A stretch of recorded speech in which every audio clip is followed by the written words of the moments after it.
up? What's up, everybody? Welcome to a brand new episode of Part of the Problem. I am Dave Smith. He is Robbie the Fire Bernstein. How you doing today, Rob, aside from some technical difficulties? Well, I'm coming to the fans from a totally new studio that I'm building out from scratch, and it's not because all my equipment's broken and I'm having technical difficulties. So, it's nice to show you guys the new green screen that I have and all the stuff that's coming together. And other than that, I'm looking forward to not being here and doing comedy on the road where you can pretend like your whole life is working out perfectly. There you go. Well, the day after tomorrow, me and you head out to Tacoma and then to Spokane, going to check out Washington, the good Washington. And we had a great time there last year, so really looking forward to going back. ComicDaveSmith.com for tickets if you want to come hang out this weekend. And then we got a bunch more stuff coming up. We'll be all over the place. ComicDaveSmith.com. And I porch year round. Summer might be over, but the porch tour continues. And I think the next run of shows is something like Birmingham, Alabama, Atlanta, and then Anderson, South Carolina. And then I got more coming. And looking for Charleston, South Carolina. Hit me up, Charleston people. All right, porchtour.com. Go check out that site. Go check out the Porch Tour. All right, I hope everyone had a great Labor Day weekend. Nice last weekend of the summer, or at least what feels like the last weekend of the summer. Okay, so as we are recording the show right now, we're a little bit late. It's 1:25. And on Tuesday afternoon, we had a little bit of technical issues, but we also started the show a little bit late because evidently at 2 p.m. Donald Trump is giving some type of live announcement / update or something. We'll see if they start on time. If they do start on time, we'll try to extend the show a little bit and just maybe cover it live and react to it. There is a wild amount of speculation right now about what exactly is going on with Donald Trump. Since this is one of these things where it's like, we're going to have the answer, at least we'll have some degree of the answer by the end of this show. Or if not, by the time you're watching this show, if you're not watching it live. But if you are, thank you very much for joining. The rest of you, I highly encourage you to go to partoftheproblem.com and sign up, help support the show. But we'll at least know what the announcement is going to be or what he's going to say relatively soon.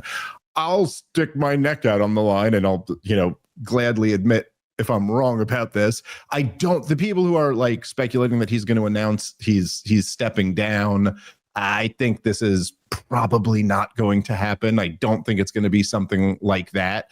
I don't know if you saw, Rob, but there were like hundreds of thousands of tweets that were speculating that Donald Trump had died because he didn't. He did almost no appearances for the last week. And I guess there was like a 3 or 4 day period where he hadn't been seen at all. He reemerged. They got a picture of him leaving to go to the golf course, but then the reporters weren't allowed to get very close to him at the golf course. It all just seemed, something seemed a little bit shady. I'm curious to get your thoughts on this, but I will say, and I'll just kind of start with this. I have, for a while now, I have thought that Donald Trump doesn't look good. He's like, I just mean physically speaking. He's he looks like, he's aging. And he looks paler than usual. It's very strange with Donald Trump because there's so many things going on. Number one, he is a cartoon of a human being. And whether you love Donald Trump or hate Donald Trump, that that's true. Like, he's just a cartoon of a human being. His skin color is different than other humans. His hair color is different. The way he talks is different. Everything's different. And in a way, so it's like when Donald Trump, like, I've thought he just looks really pale for the last few weeks. But then part of me was also like, is he not using the bronzer that he's always used for the last 40 years? Like, I don't know exactly what this means, but there's also the fact that Trump is such a unique figure, that it not just personally unique, but politically unique, and the reaction that he elicits is unique. There's also the fact that Joe Biden, just in the most kind of comical way, in a dark comedy, but in the most comical way, just collapsed as the president of the United States of America. And we all kind of watched them trot this senile person out day after day for years. And then toward the end, a really, really senile person. And, so a lot of those things kind of distracted from the obvious fact about Donald Trump. And the fact that Joe Biden was so weak and frail, number one, that gave a lot of protection to Donald Trump, because it was just like, well, look, I mean, he's obviously a lot stronger and sturdier than that guy. So, and then there's just so many other things about Donald Trump that are such distractions, that are so different, and he looks so different and acts so different, that it's just a lot that can just distract from the very obvious, which is that Donald Trump is really freaking old. And if you take Joe Biden out of the equation, he's like the oldest president we've ever had. And I think double check me on this. I think he's older than Reagan was when he ended his second term. And he's, he's almost 80. And that is just a crazy old age to be the president of the United States of America. Like, I don't know how many 80-year-olds but even the 80-year-olds who are in really good shape, this is a huge ask to do a job like this. And so I will say, and I'm not saying this like because I am not happy with the job Donald Trump is doing, which is also true, but Donald Trump doesn't look good to me. And so while I think, there's been a tremendous amount of speculating online that you always got, when people are speculating based off, it's not like you have a coherent case that you're laying out here. You're going, look at this picture. They didn't have an event here. So like, okay, you don't have that much tangible evidence. You shouldn't draw a firm conclusion without that. But I do think it's reasonable to go, the guy, he really doesn't look good. And it is uncharacteristic for him to be out of the public eye for this long. And something's up there. It seems like there's probably a reason for that. Now, I wouldn't jump to conclusions, but it does seem to me like something's up with the president of the United States.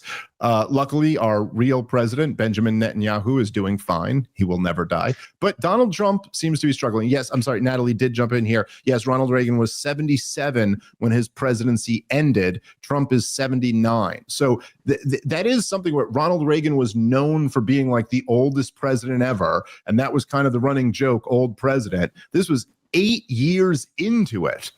He was still only 77, and Donald Trump is 79 with 3+ years to go. Anyway, Rob, take it away. Well, I have a joke in my act about how youthful Donald Trump is, so I'm trying to ignore all evidence to the contrary, because there's nothing worse about topical jokes that you get real cooking and you're like, shit, do I have to throw that out? With that said, that's what sucks about wanting to be on television every 4 minutes, is that I guess if you have one day with diarrhea, everyone freaks out. How come this guy isn't on television? He must be dying. And he had that incident with like the blotches on his hand or whatever else. But, he's still tweeting. He's still up at 3 a.m. I'm just assuming, because I saw tweets that they were at 3 a.m.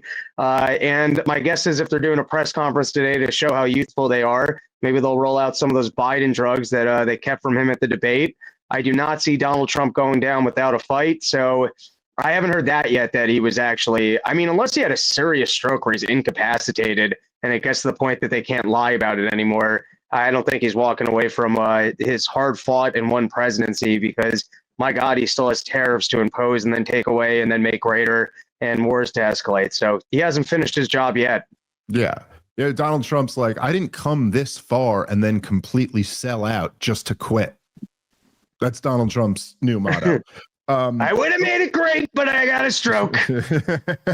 I don't think that's happening either. But again, hey, we will see. We live in crazy times. There were a couple things that caught my eye. So over this Labor Day weekend, that there were like two things that I saw, at least in my algorithm, that were totally dominating these kind of like viral clips.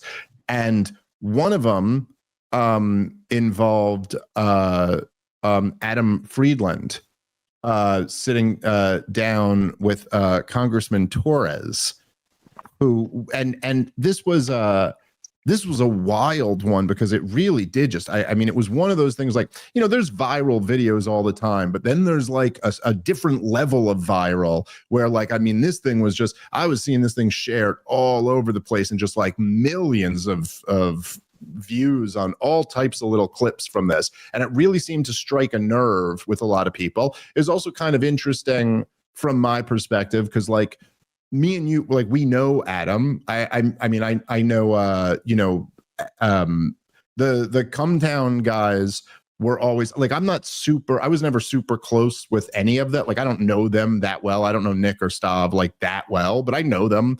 And we've kind of been in, you know, broadly speaking, the same universe for a little while now. And so it's kind of interesting from my perspective to just have like someone I know, but like who's, I don't know, almost in like the lefty verse of like inverse of where we are. It was interesting to see them kind of having this moment. And of course there were things about it that were like the whole interview was like left wing in character. I don't know exactly how else to say that, but just like the tone of it and the way they argue these is all like from like a left wing perspective, which I do think is a little bit different than what we're used to. But it was, I mean, Haaretz had a huge piece about this. Almost every like news outlet was covering it one way or the other. When I say news outlet, I mean like the internet news, not, I don't know about the corporate media, but this made major waves, and it was a very interesting moment.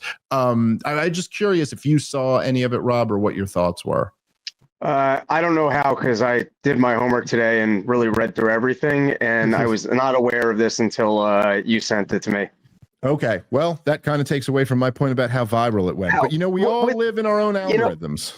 Listen, with that said, maybe I saw a headline and just skipped it. So, I don't know. It's possible that I just had skipped it.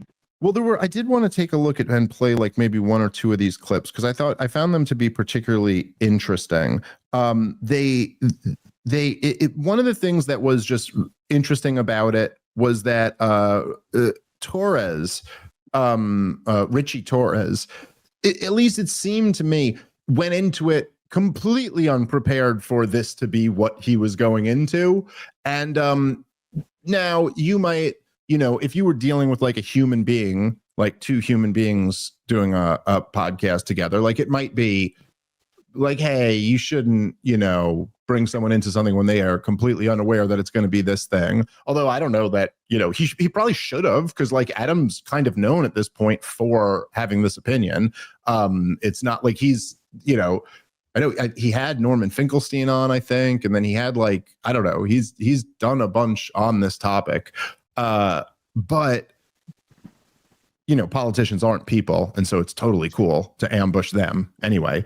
But there's also, I don't know, if you work in government, you should be able to, you prescribe to a certain philosophy, or you're okay with certain government activities, you should be able to defend them against a podcaster.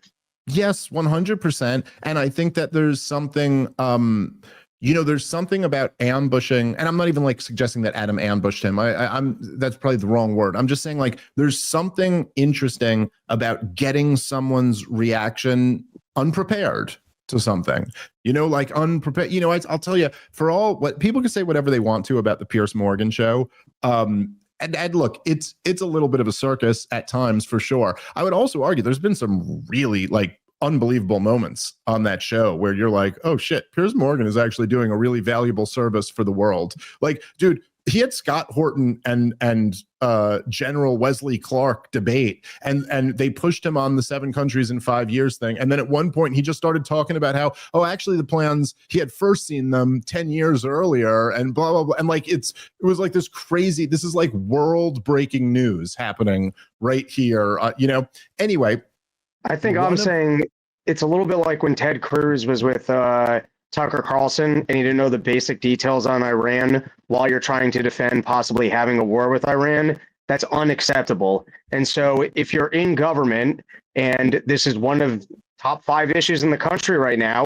You need to be informed on that and be able to have a conversation. And particularly if you have an opinion of, I only saw the clips he sent me, but it sounds like he is defending that criticizing Israel is anti-Semitism, or at a minimum, America needs to be supporting what Israel's doing in Gaza. You're not allowed to be uninformed on that. That's not acceptable. I'm just saying, this is your job. Well, with the Ted Cruz one, which may have been the case in this one too, but with Ted Cruz, what was even more crazy about it was like, you had to see where that was going. Like, you showed up knowing you're going to do battle with Tucker Carlson on these issues.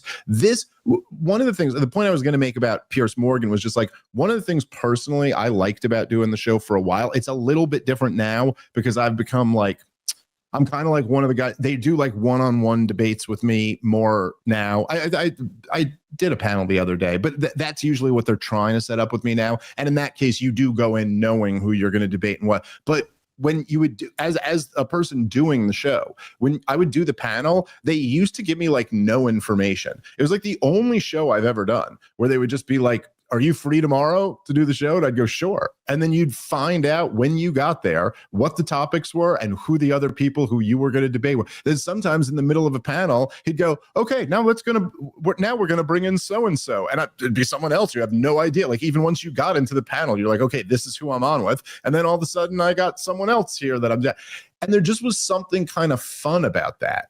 It's just different. You know, you do a lot of shows where you know who's going to be on and you know what you're going to be talking about. And there was something like about that challenge that I kind of liked. And I almost feel like people should get to see that. People should get to see, like, if I'm going to be up here and I'm going to be talking about shit and being like, it's like this, not like that, then I should have to defend that. And you should also get to see me in a situation where I wasn't prepared for what the challenge was going to be, and maybe I'm caught off guard, and hopefully I've thought about this enough that, you know, I have something thoughtful to say back. But anyway, it's just you get something different revealed out of somebody in a situation like that. That's very different than what is revealed, say, giving a stump speech at a campaign event or something like that, where everything is rehearsed and prepared. And I completely agree with you, Rob. I mean, to have a policy like this that is so consequential, it's like, you better be prepared to at least offer some defense of that. So let's I sent a couple clips. Let's play, let's jump into those and we'll kind of give our thoughts. If you have disagreements with the Israeli government, you should voice your criticism of the Israeli government, but there is no justification for intimidation or harassment against American Jews. I'm telling you as a Jew right now, that we are receiving a lot more hate because of what the people with a flag that has a Jewish star on are doing to other people right now. That might be. And I'm telling you, as a Jewish person, how painful it is for us to say, and it hurts my stomach to say this. So you're going to say, I disagree, that this is a genocide. And that hurts to say that a Jew can do that. It hurts because we grew up with learning about what hatred is. We grew up learning about this. And the same year the state of Israel was established in 1948, the world saw the Holocaust and they established standards for what a genocide is. It was the same year. And the world said that this shouldn't be a thing that happens. You know? And I would just wonder, like it doesn't make sense to me, what, like, I don't know. It doesn't track to me why there's this fixation with kids at a school and 2 examples of people at a restaurant that there was banging. 2 examples. I mean, there are surveys on it. Read the ADL surveys on it. It's hard for me to talk about this in public. Clearly, because I mean, you're being a dick. That's mean. All right, I know. Again, you probably understand, Rob, like why I was saying, like, it's a left-wing conversation, and so it's just done a little bit different than the way we would do it, I guess. I don't even know how else to say, like, but I do think there was like just something interesting in this moment where he's like, Richie Torres is here and he's arguing like how horrible anti-Semitism is.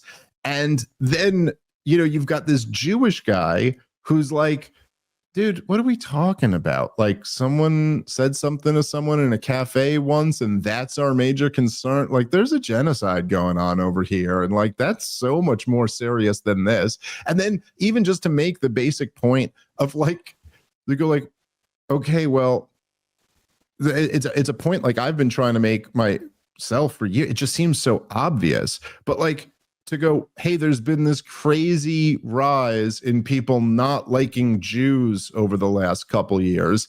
And then for Adam to go like, well, there are these guys who hold "We're the Jews" flag and they're doing horrible things. So like that might be related to it.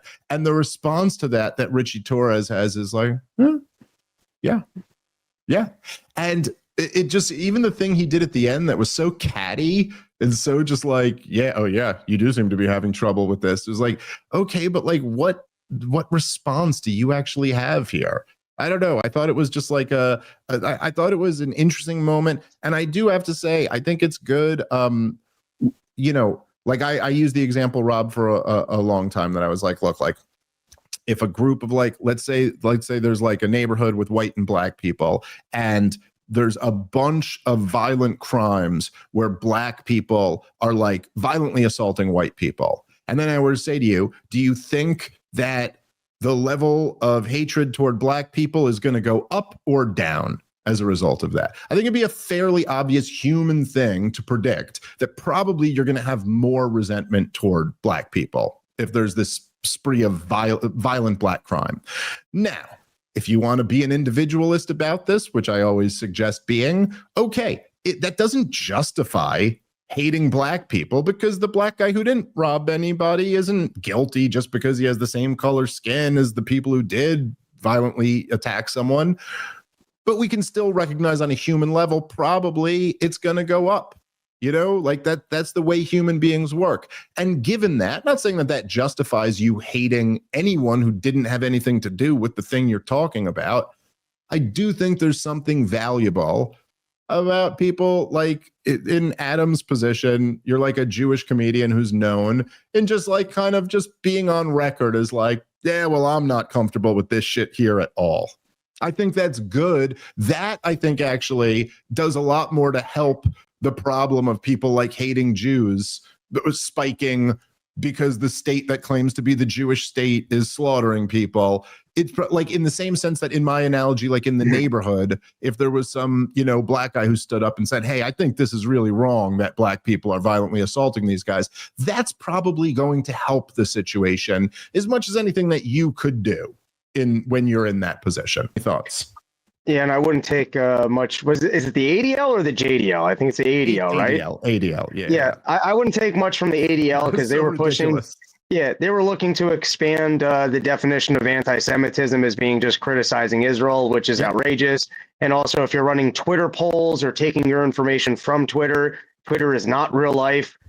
People are more than go watch Louis J. Gomez's feed of who's trying to fight him on Twitter and is actually showing up for scrap in real life. And you can see the difference between talking shit on Twitter and actually the way you'll engage with a man in real life. So that's a fair point.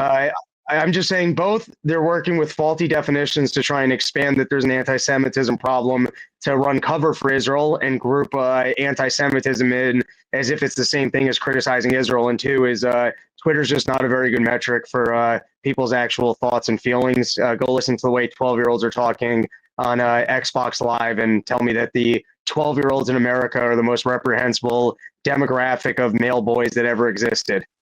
Yeah, no, that's a good point too. But yeah, the appeal to the eight, it's like they always do. I don't know, when I was debating Alex Berenson, and he's like that's according to the Holocaust Museum or something like that. It's like, guys, but you're picking, like, come on, you're picking the most biased sources and then making some appeal to authority off them, like, because they say it, therefore it's right. And how do you even measure any of? By the way, Adam also was not claiming that there hasn't been a rise in any of that shit. He's saying like, yeah, there's a reason for it, and it's really horrible to think this, but you also just there was one point in there where, like, now again, left-wingers don't, I think in some senses, have the freedom to kind of say some of these more harsh things that the rest of us all just know. But there was one point where Adam's like, why are you doing this? And I did feel like it was like there was a certain point where you're like, hey, Torres, like, look, I don't know a lot about this Richie Torres guy, but like, he's like an Afro Latino from the Bronx or something like that. You're like, why is it that you feel so deeply connected to Israel, and why you must, at all, like, regurgitate their talking points and defer to the ADL and talk about the rise in anti-Semitism? Like, what is this exactly? And by the way, I'm not even claiming like some like, oh, he's bought and paid for, which is quite possible, but I'm not saying that's the case. But I think it's more just like the game where like, the thing you got to say in order to hold on to political power. You know what city you're in. You know the things you got to say to go like make sure that there's a future involved for you. And you know the thing that you could say that'll get you ruined tomorrow. Look, dude, think about the reaction to Mamdani, who has still not managed to get the endorsement of like a huge percentage of Democrats in like Democratic leaders in this country. And what's going on there? Why do the vote blue no matter who people, like, all of a sudden they just won't support this one guy in New York City, and he just cannot get the establishment on his side? And don't for a second think that their objection to him is the socialism. I promise you, that's not what the Democratic establishment's like objection to him is. And it's not that this isn't Bernie Sanders running for president. It's not like he'd have any real authority to get in there and like, you know what I'm saying? Like, he doesn't have any power over the big banks or over big industry from being a mayor in New York City. Doesn't matter how many of Wall Street's companies happen to be in that city. Those are federally regulated companies who are in bed with our federal government, who own our Treasury Department and our central bank. That's not anything Mamdani is going to do. Everybody knows, and they revealed it. Look, they revealed it in the way they went after him. What did they go after him for? And nobody in the Democratic primary, nobody was going after Mamdani because he's such a socialist. They were all saying he won't promise to go visit Israel. That's the issue. So like you're picking on, you're deciding to go to war with the establishment if you're critical of Israel. And yeah, most people who are congressmen, that is simply not a wise business decision to make. And I think in a way, that's just what's revealed throughout this whole interview. I like let's roll the next clip. I thought the next clip was even better. The next clip was very good. Let's roll that clip. The Israeli government, Hamas wants to eradicate the Jewish people and the Jewish state. Is that right? That's what Hamas has said, yeah. Okay. Then why would they directly give Hamas money, literally bags of cash in suitcases through the Qataris? Nearly, I think, over $1 billion in cash during this last 17 years. That's a fair point. It's a great question. If one of those kids at Columbia wrote a $5 check to Hamas, you'd say send them to Gitmo for being a terrorist. It's a fair point. Does that make Benjamin Netanyahu a terrorist? He's supporting terror. The United States, it seems to me, the United States and Israel could have shut off the spigot and did not do so. I don't know why, but that was a failure. There's no question. The Israeli government. All right. Yeah, that was I've personally kind of like I've mentioned this many times. And I've done a lot of like Israel debates over the last couple years, and I've brought this up a lot in a lot of them, and there is simply just never a response. And I at least appreciate Richard Torre just waving the white flag and going, "Yep, you will not get a response from me." But of course, as I always say, this is why this is such an amazing clip. That's really a devastating blow to their, like, you simply don't get to not have a response to that. This is crazy. Like I remember when I'm trying to think of like all the responses I get. I remember what Dennis Prager tried his best, where he goes, well, we partnered with the commies to beat the Nazis because sometimes you have to make these calculations. And you're like, no, that's not the calculation here. This isn't.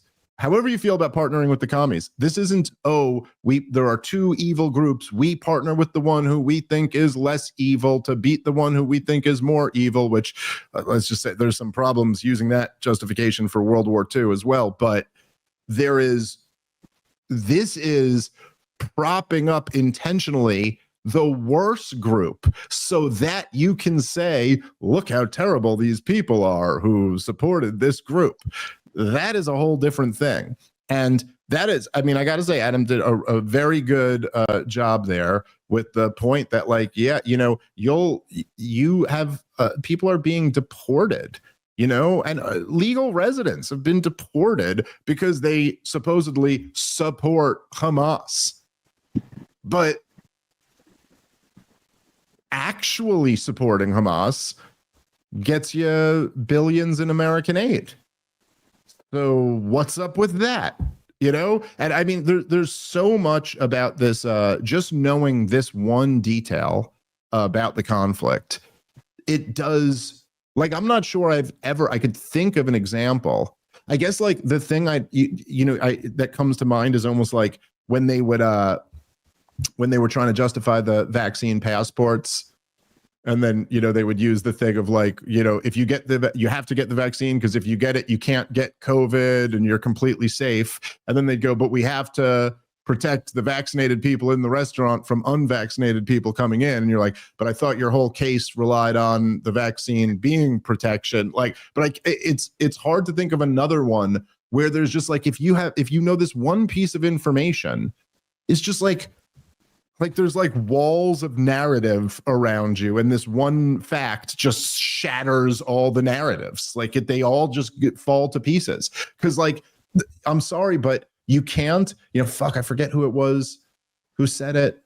God damn it, this is a really good quote, and I'm sorry for not crediting whoever it might. It might be Aaron Mattei. I think it might have been an Aaron Mattei quote, but he said that the entire justification for Israel's war is basically, it relies on the idea that nothing can justify October 7th, and October 7th justifies anything. Which, like, when you think about it, is a pretty wild train of thought. But the whole idea that like October 7th was so horrible, and so the group who did that must be removed from power, and I'm sorry if some innocent civilians get killed along the way, but that group is so bad and they did this to us that we have a right to now destroy you to get to them.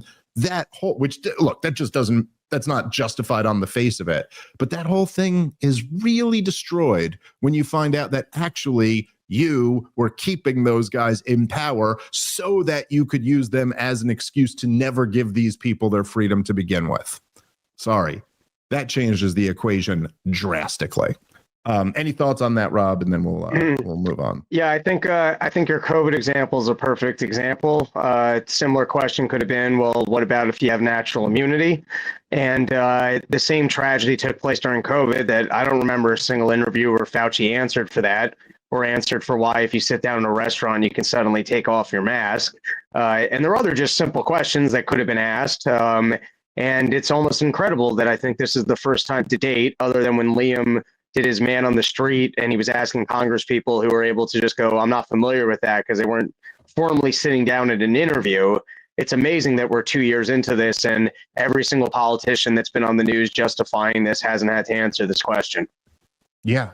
I mean, it's just you're going around. It's almost I was talking about this on Rogan's podcast the other day, but it was like when I just said the thing, like Ronald Reagan came up and we were just talking about I think or Iran Contra came up or whatever, and I was just talking about how like they were shipping cocaine into the United States of America, or at the very least allowing it to be shipped in, although there's been real deal allegations that it was much more than just allowing it, like that they were involved in shipping it in while they're ramping up the war on drugs. It's like you're going around and prosecuting some dude with 5 rocks in his pocket on the corner of the hood somewhere. You're throwing the book at him, and then yet you're letting this off. It's like, you know, when you'd see, like, you know, the lengths that they went through to prosecute the people who stormed the Capitol on January 6th, the lengths, like the facial recognition technology and all of that and all this stuff. And then you look at like what they're doing with like crime in major cities. And it's just like, there's like, you can just, a lot of times you can just look at something and see where the political will is. And it's like, if you're so outraged by this offense of supporting Hamas, well then, okay, but how is that not enough of a reason to cut off support to Israel then? It's just, it makes no sense. Like, you know, in the same sense that you go like, how can the Reagan administration say that shipping cocaine into the United States of America is an acceptable, you know, like trade-off, and also say that we have like any moral right to throw an American citizen in jail for decades for the crime of getting the stuff and distributing it once we've distributed it in? It's just too wild. The contradiction is too much. All right, let's see. Before we switch topics, I just want to know, I think my left earpiece just died. Can you still hear me? Yeah, I still hear you. All right, hopefully we got another half hour of battery left in these.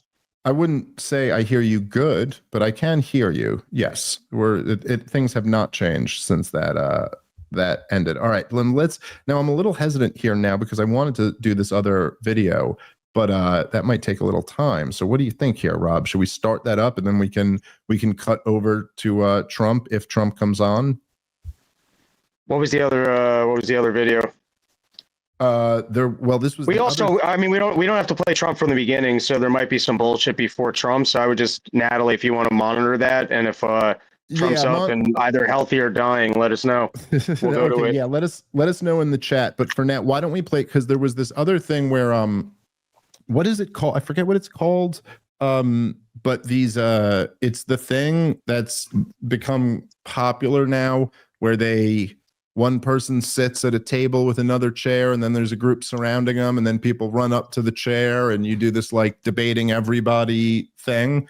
But Patrick Bet David, my guy, he went over and did one of them, and it was, I thought, very interesting. There were a few moments that are going like super viral.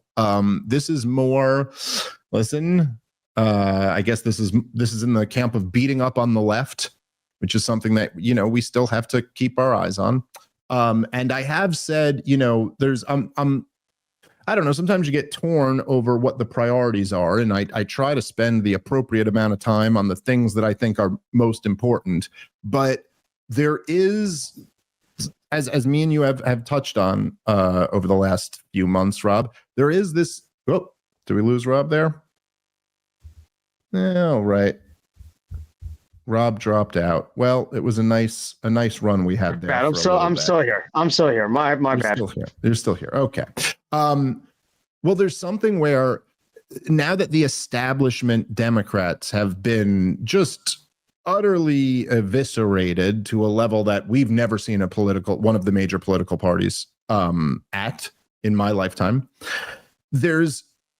the energy seems to be much more back with kind of like the socialists, and not, you know, there's different kind of strains of this, but not the woke insanity of the last few years. It seems like that's receding in most quarters, even of the left. But the kind of economic socialism, what socialism originally was, that seems to be kind of growing.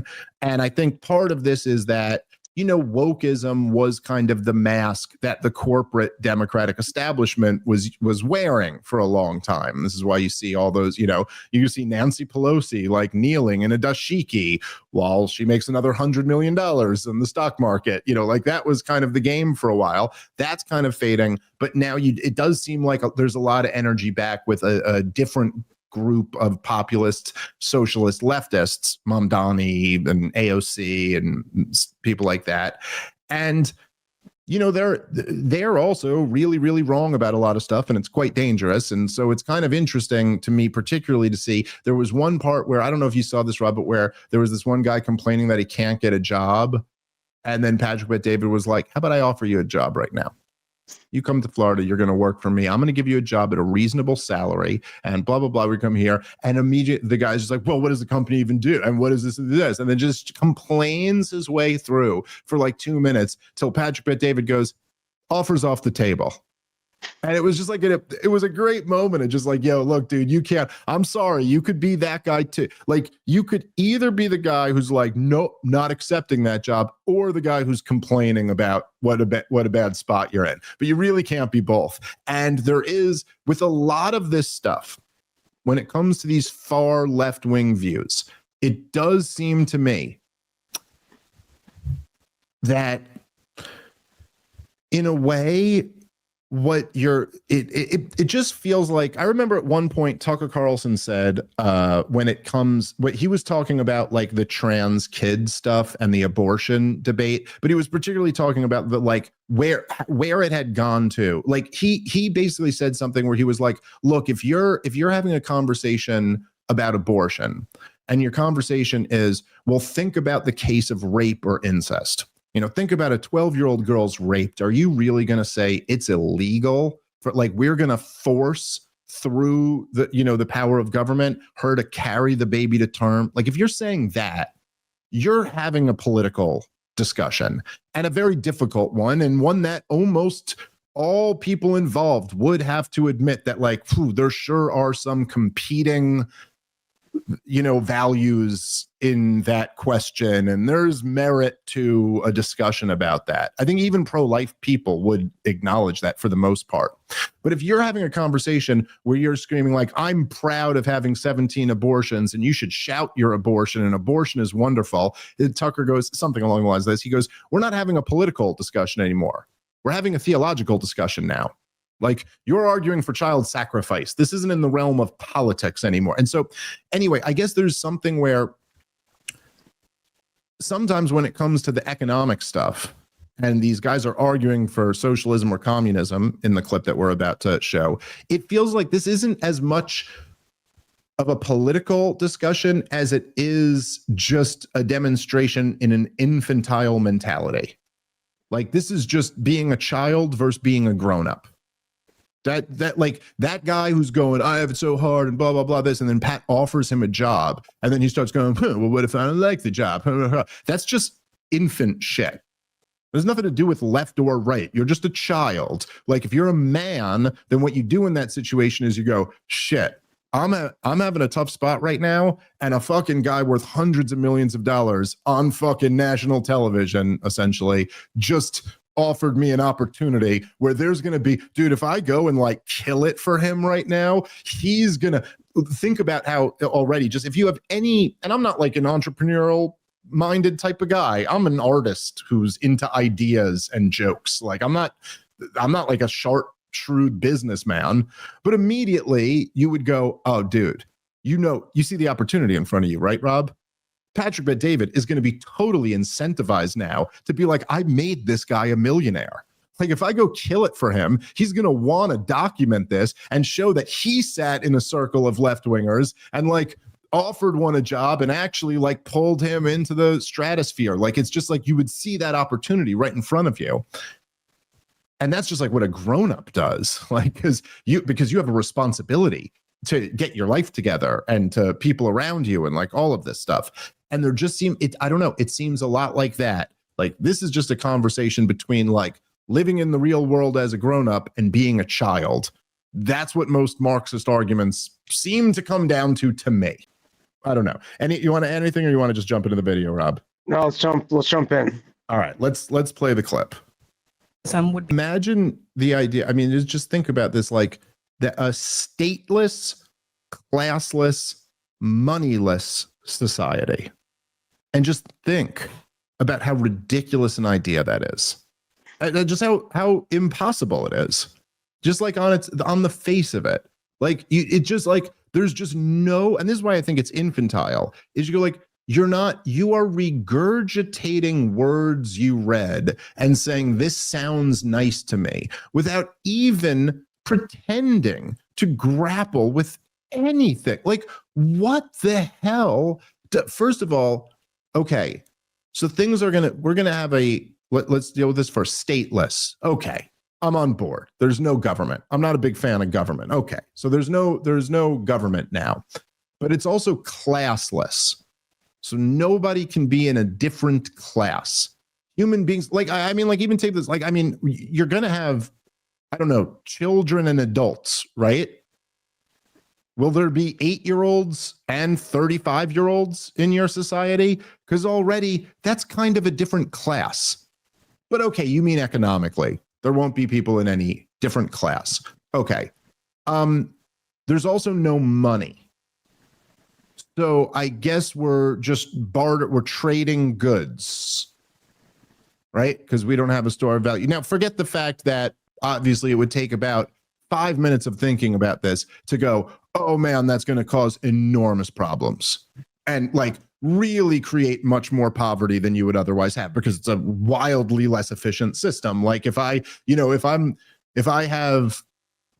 write books and I need eggs, now I can't just like sell 10 books and then go buy some egg. I got to find someone who wants to read my book who has eggs to offer. So that's going to be an issue. How about this? Let's say we're living in this society and me and you, Rob, we decide, it'd be easier if we had money.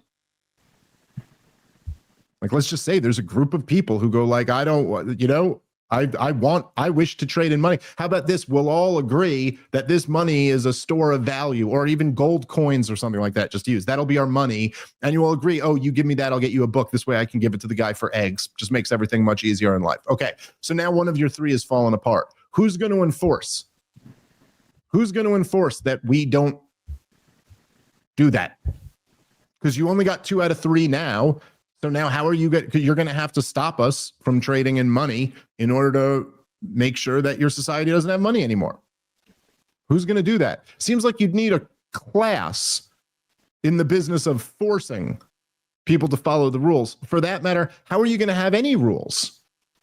Like, how are you going to have a rule about, you can't murder somebody? Who's going to enforce that? Because you're always going to have a criminal class unless you think you can cure that too, which that seems infantile to me.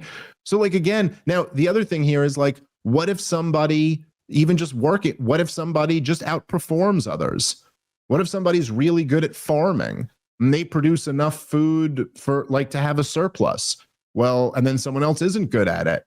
Who's going to take it and force them to give it to the other people? Seems like you're going to need a whole nother class here because everything, including private property rights or public property rights or workers' property, needs to be defended.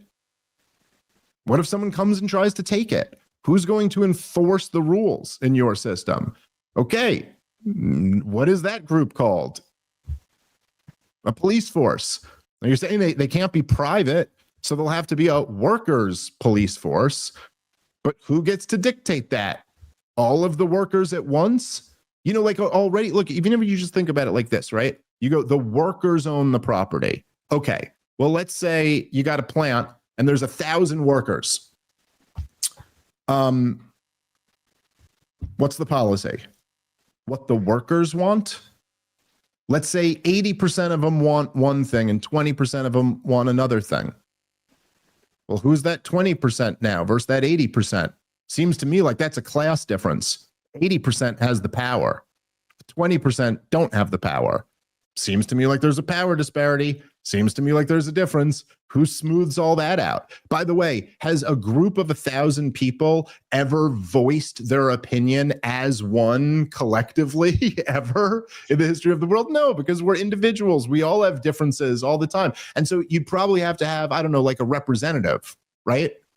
Like a representative of the people. Like every single union that's ever existed in the history of the world has had union reps. That's a different class. That's now the representative class. The idea of having a classless anything. Has there ever been a classless team in a team sport? Like there was no captain, there was no coach, there was no, you know what I'm saying? Like, no, no matter what you do, you always break down into hierarchies. And that's because hierarchies are inevitable. They're simply part of life. They're part of everything. They're part of how this podcast is done. They're part of how this rant is happening to you. We're constantly choosing that I talk about this thing rather than this thing. We're constantly choosing, and because this is the only way to act in the world. And this is also true in the realm of economics. That sometimes there's going to be a manager's class, there's going to be a worker's class, there's going to be an owner's class. No matter what you call it, there is still, and by the way, an owner is really what? The final decision maker. And there's always going to be someone who's making the decision, and that's the owner. And any thoughts you have, Rob, on that first little bit there? Well, I think that was a fairly comprehensive breakdown. The only thing that I might add to the list is that without prices and with a working class that owns the means to productions, who's making the forward-looking decisions of what actual investments would be necessary for society. And then the only other flaw that I see in this, which is just kind of funny to me, is like if the workers own the means of production. So let's say I work in the tech factory that would typically, see $1 billion in profit, and you're in the shoelace factory and you make $1 million of profit. So does that mean I'm just an owner in the shoelace factory, and I better figure out how to get a job in that other factory, and then you got the same enforcement problem? Or is it just everything socialized, so it doesn't matter what the profits are from your factory versus the other factory? And then you get back to what you already said, which is what's the labor, what's your incentive to actually engage in labor at that point, because there's no incentive structure for better or worse labor. Yep. 100%.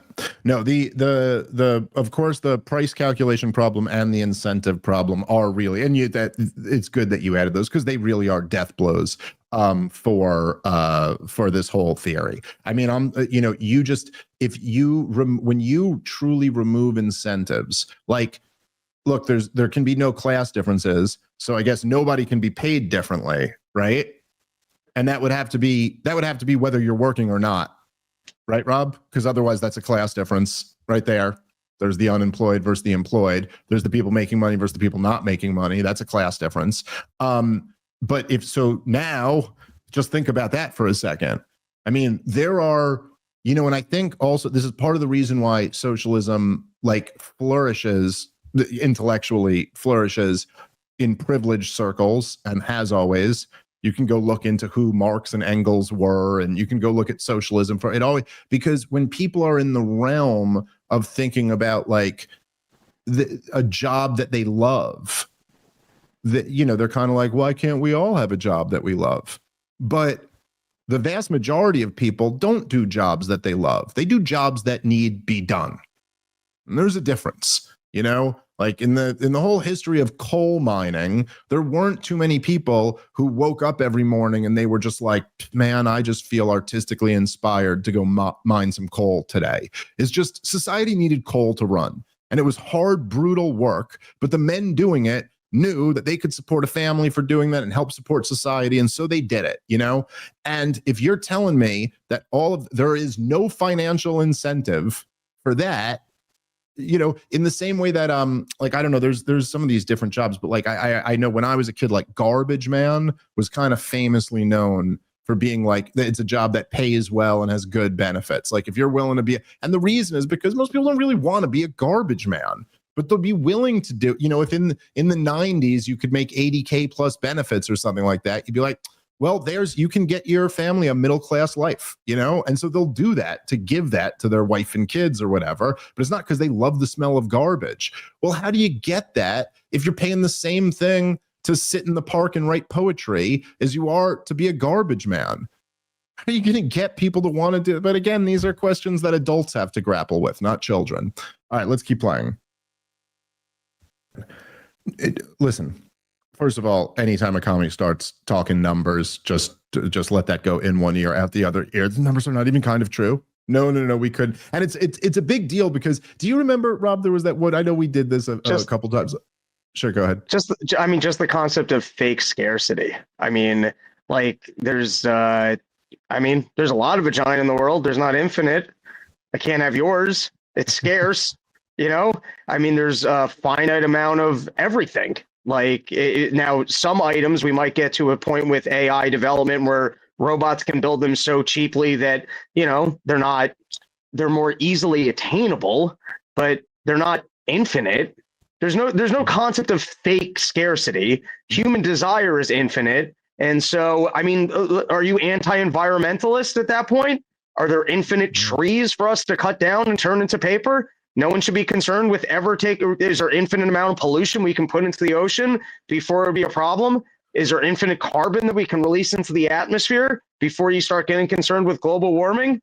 I'm just trying to say that, like, your statement of there could be instances of false scarcity, such in a sector as diamonds, or it could even be that oil is actually geologically produced, and so we're not ever going to have peak oil or run out of oil. There certainly could be instances, and probably because of the government interfering in markets and giving people fake monopolies that wouldn't otherwise exist, or removing substitute goods. But I'm just trying to say there could be instances where goods are made to look more scarce than they are, or government policies that make them less attainable, such as zoning laws for housing. But the idea that scarcity is just a falsehood. I don't know. Go to an area that doesn't have a lot of water and tell me that that's artificial and that there's actually infinite water. Or go to the North Pole and tell me heat isn't scarce. There's actually infinite heat here. It's the energy company that allows me to heat my home that's artificially pretending like there's not infinite heat here. It's just simply not true to say that resources are finite. That's not, are infinite. That's like, it's a false premise. Well, 100%, but it's not, look, she actually says at one point that people claim, they think of communists as utopian, but all Marx wanted to do was get us to a post-scarcity world. Well, yeah, we'll go live on another planet. We've got gravity here and other rules of our reality. And one of them is I only have one penis. Look, here's the thing, right? I like that. I say this, literally, I've said this to my daughter. My daughter is, 6, and she gets this, because you can explain this. You can explain this to a bright 6-year-old, but because she'll say sometimes, as she's said to me before, like, she doesn't love that I have to work all the time, and like, I don't love it either. Sweetie. But I don't love it either, I wish I could always spend time, but I have to try, it'll be just like, you were just at work. You have to go back to work. You have to do this. And like, why do you have to work so much? And I explained to her that I'm like, look, this is the way I say it to her. And I go, look, you see everything that exists, like everything. You see the houses on our block. You see the supermarket, you see the roads, you see the bridges, you see the doctor's office, all of this. Like, all of this is here because people work. People got to work to make this happen. This doesn't just happen. And so everybody's got to do something that they find that other people find of value. And that's the way that we can make all of this happen. So that when you get strep throat, we go to the doctor, there's antibiotics, we go here, we get that, everything's taken care of. You go to school, there's a roof there, there's heat on during the winter, there's new books, there's new game, there's, everybody's got to work for this. And I even explained to her, like, well, she'll be like, yeah, but you tell jokes and do a show, and how does that? And I'd be like, yeah, but a lot of the people who build that stuff, they like to laugh at a joke at the end of the day. And so they see value in that, and they're willing to pay some money to come see me. And so and she gets it. Like, you can explain this to a 6-year-old and going, that's the thing, right? Grown-ups have to enter the grown-up world, and we have to contribute. We have to, that's the way. If I want to give you nice things in life, then I have to contribute to the world and add value to, I wouldn't get this Misesian with her. She's still 6, but value is subjective, but people subjectively believe I add value, and then I can get some money for that, and we can go to the grocery store. Like, that's essentially the way this works. And the idea of just sitting here and going, well, I have another proposal, and my proposal is that all that stuff just gets done and no one has to do it. That's about as serious as saying we just want to live in a post-scarcity world. Oh, I never thought of that. Well, why don't we all just be trillionaires then? Well, there just would never not be everything? What is the opposite of saying, like, I want everything without having to work for it? It's like, okay, But again, there are these things called like the laws of nature and reality. And we must live within the confines of that system. And this is something that left-wingers really do seem to try to buck. But we must live in the confines of reality. And that is not us imposing that on you. That's God imposing it on all of us, or nature imposing it, however you choose to view it. But I must say again, it seems like it'd be crazy for me to not just point out that this is literally an infantile mentality. It is like a 6-year-old shouldn't have this anymore.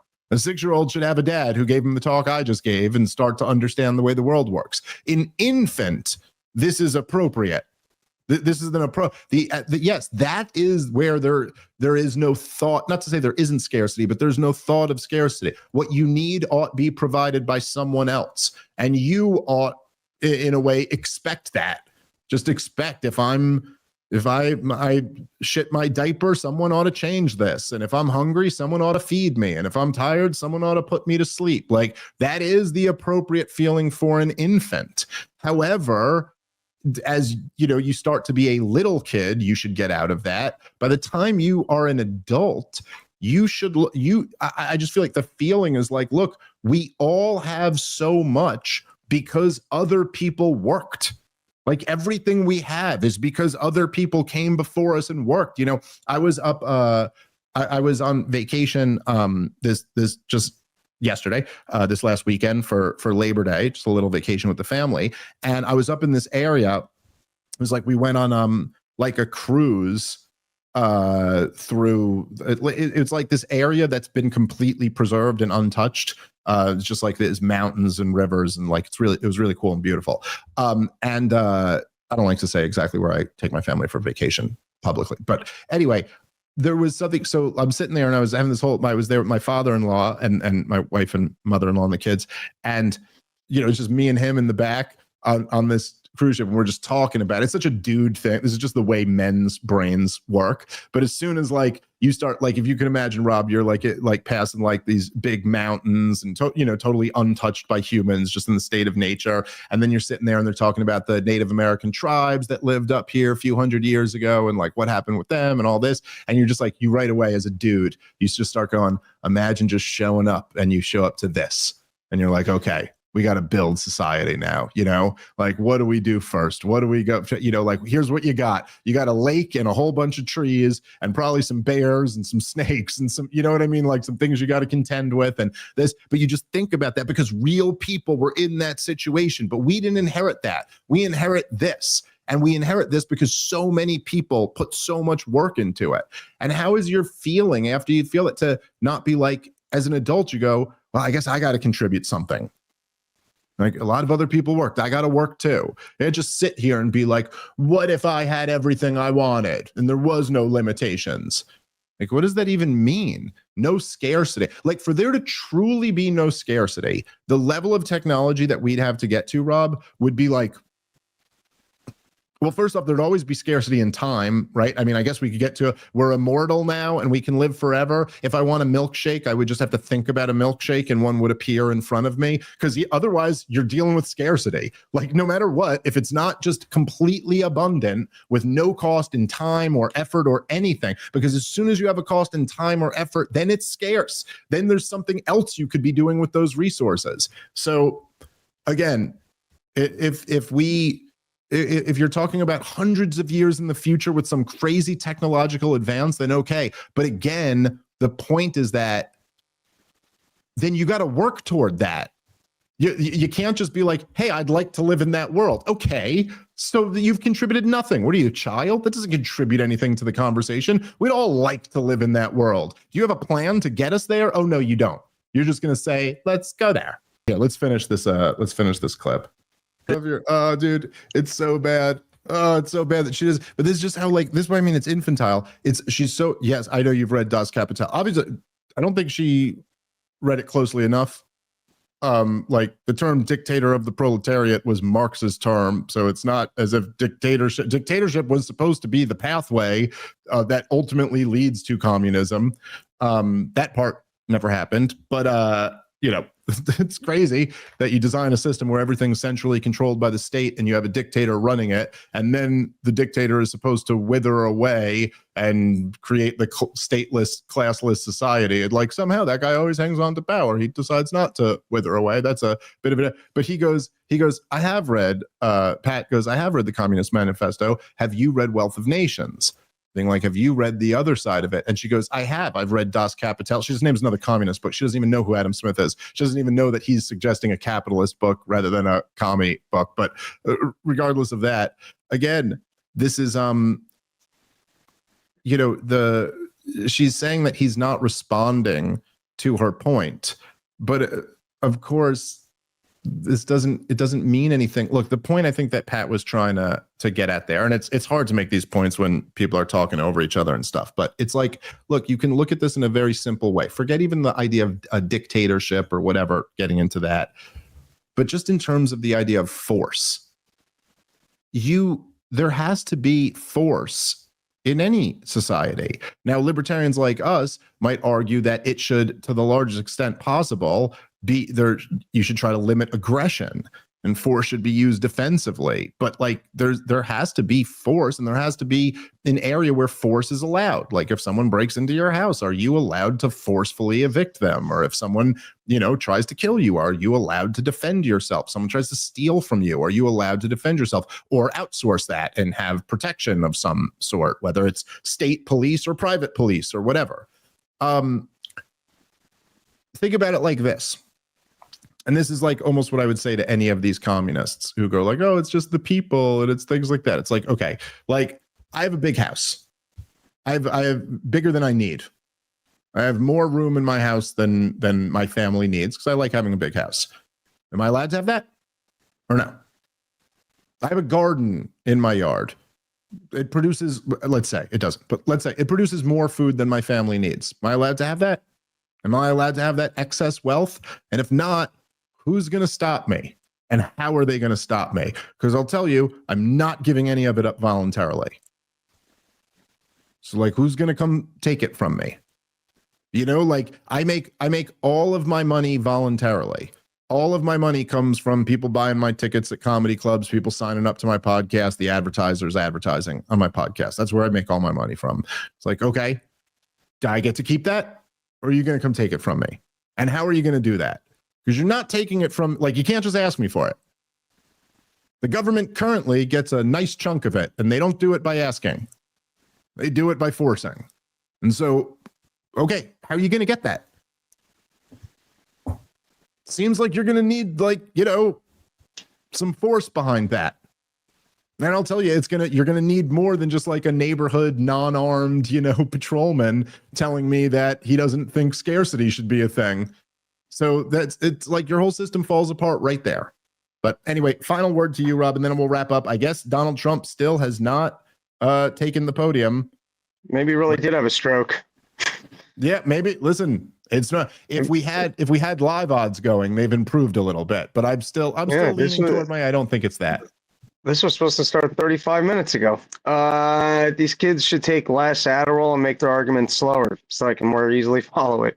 There you go. You have there. All right, guys. Well, look, we will, I'm sure if there's some major thing here, we'll jump back on and give our thoughts on it at some point in the next day or so. But if not, you'll have to wait till tomorrow to hear from me. All right. Thank you guys very much for listening. Catch you next time. See you out in Tacoma and Spokane this weekend. Comic Dave Smith for tickets to see me and Robbie the Fire in Tacoma and Spokane, Washington this weekend, Thursday through Sunday. And of course, porchtour.com to come check out any of the Rob porching it up for full year, all year round now. All right. Thanks for listening, guys. Catch you next time. Peace.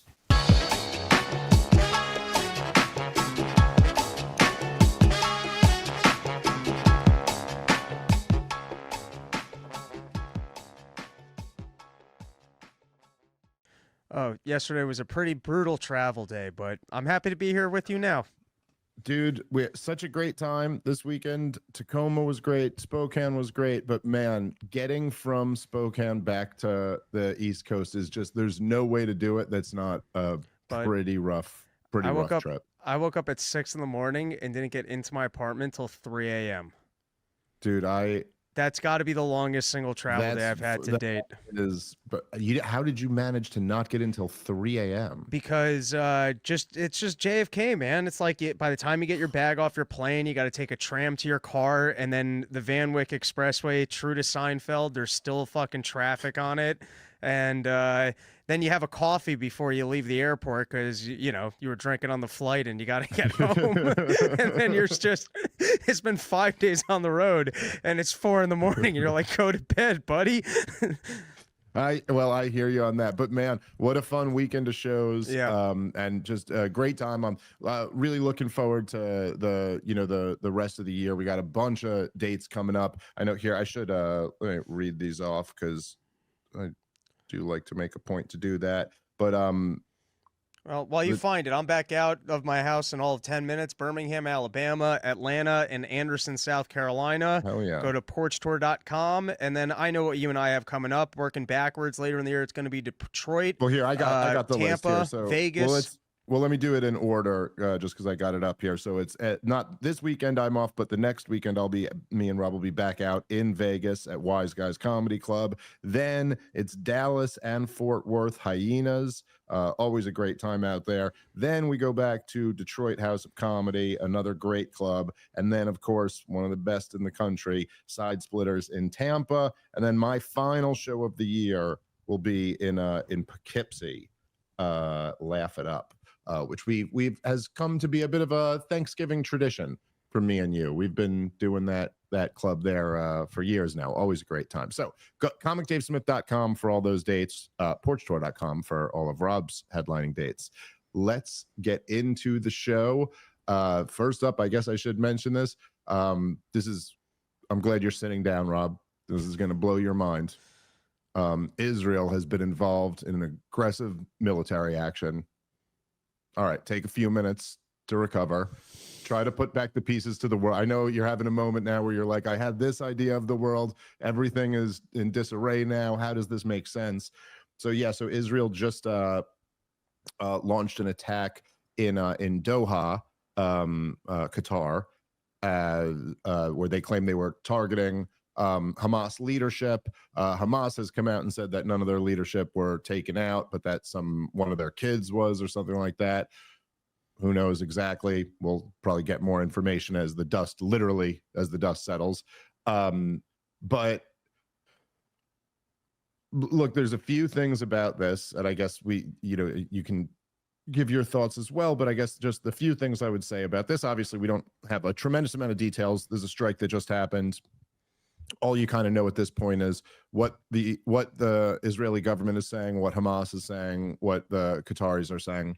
But it seems to be confirmed on all ends that this was an IDF attack inside of a sovereign country who Israel is not at war with, last I checked, who is also officially an ally of the United States of America, which is just,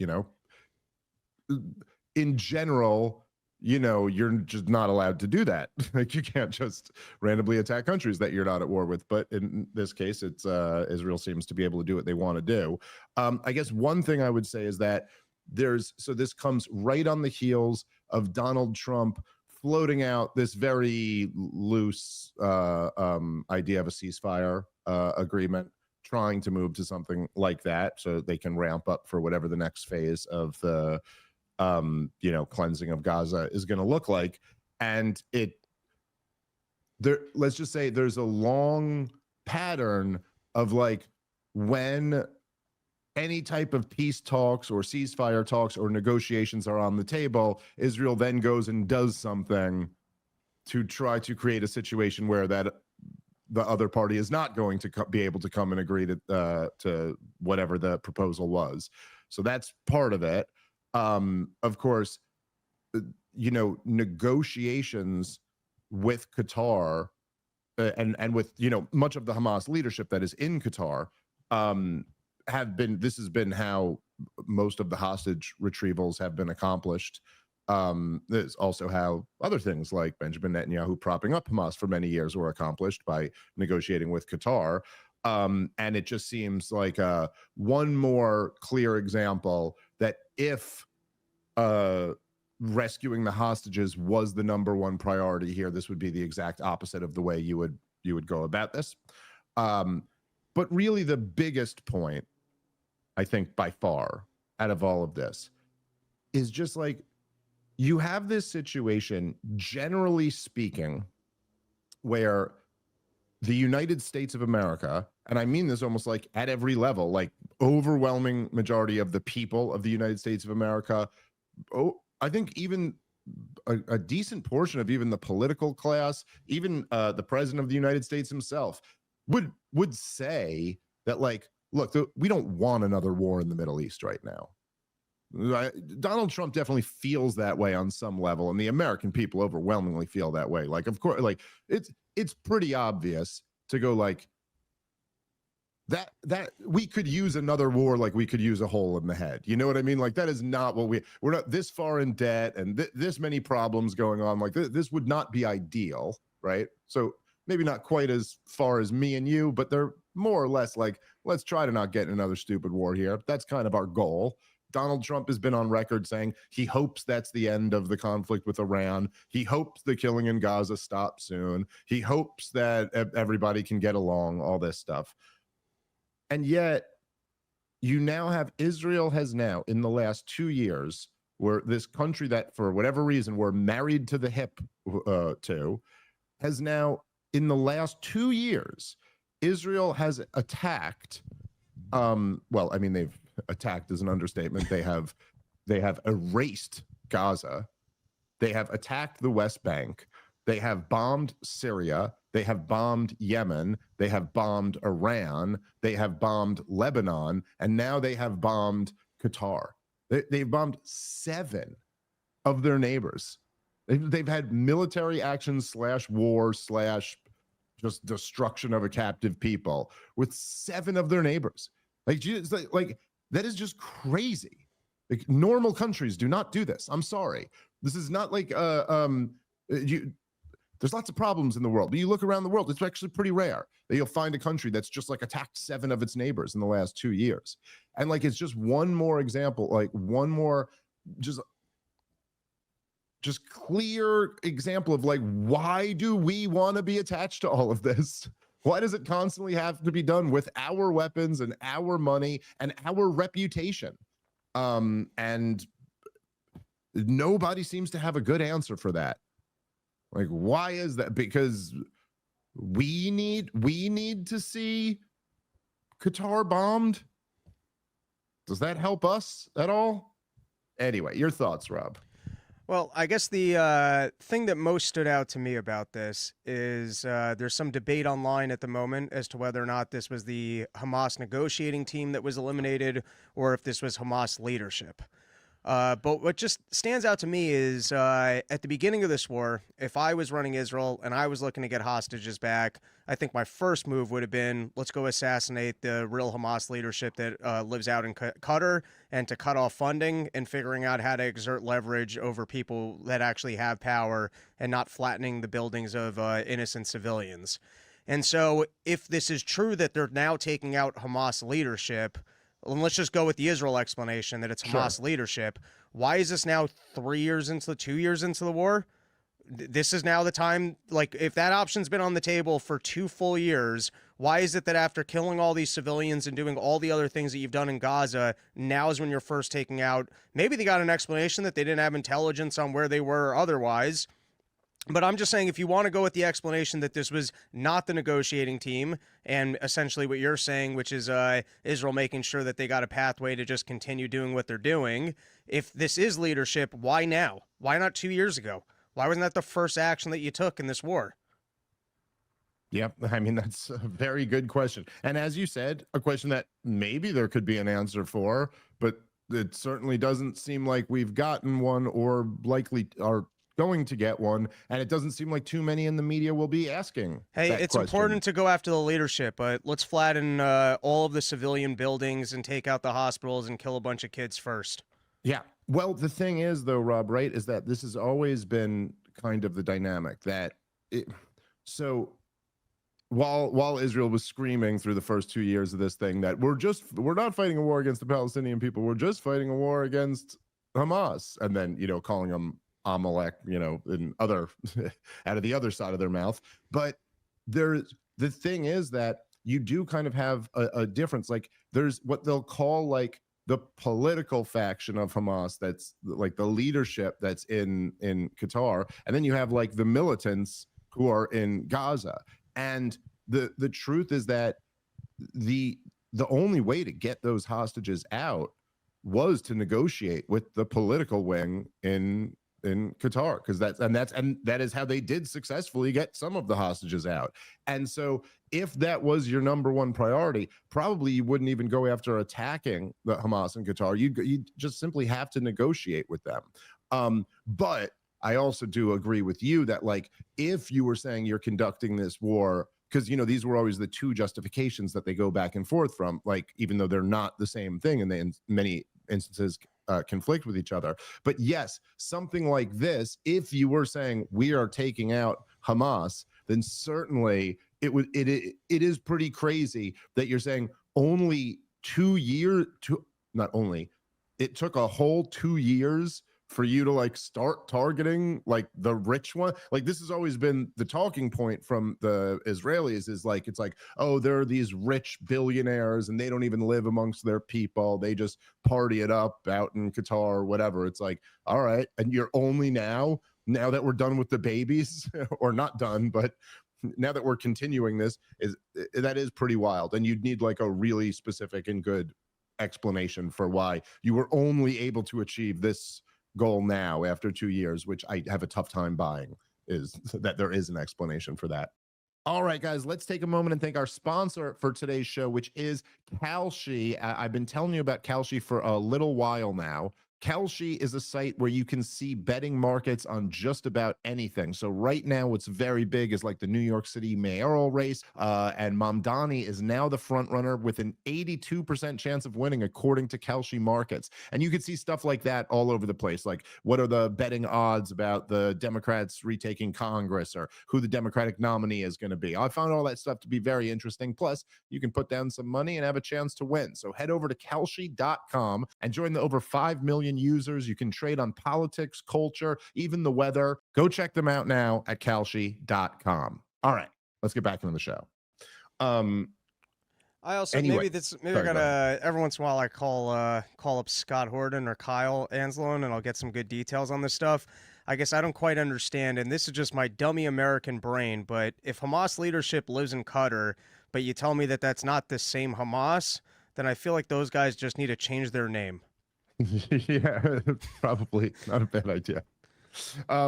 There's, look, they're affiliated for sure. I mean, they're all members of Hamas. They're different wings of the thing. But anyway, it's kind of on a similar topic. But so there was Ben Shapiro, friend of the program, America's leading, political expert. He was on Coleman Hughes' podcast. Now, I should let our audience know that Coleman Hughes has reached out to me about doing his show. So we're going to try to set that up sometime soon, I think, which I actually think would be I appreciated that he reached out. I think it was coming off me doing some episode responding to his thing.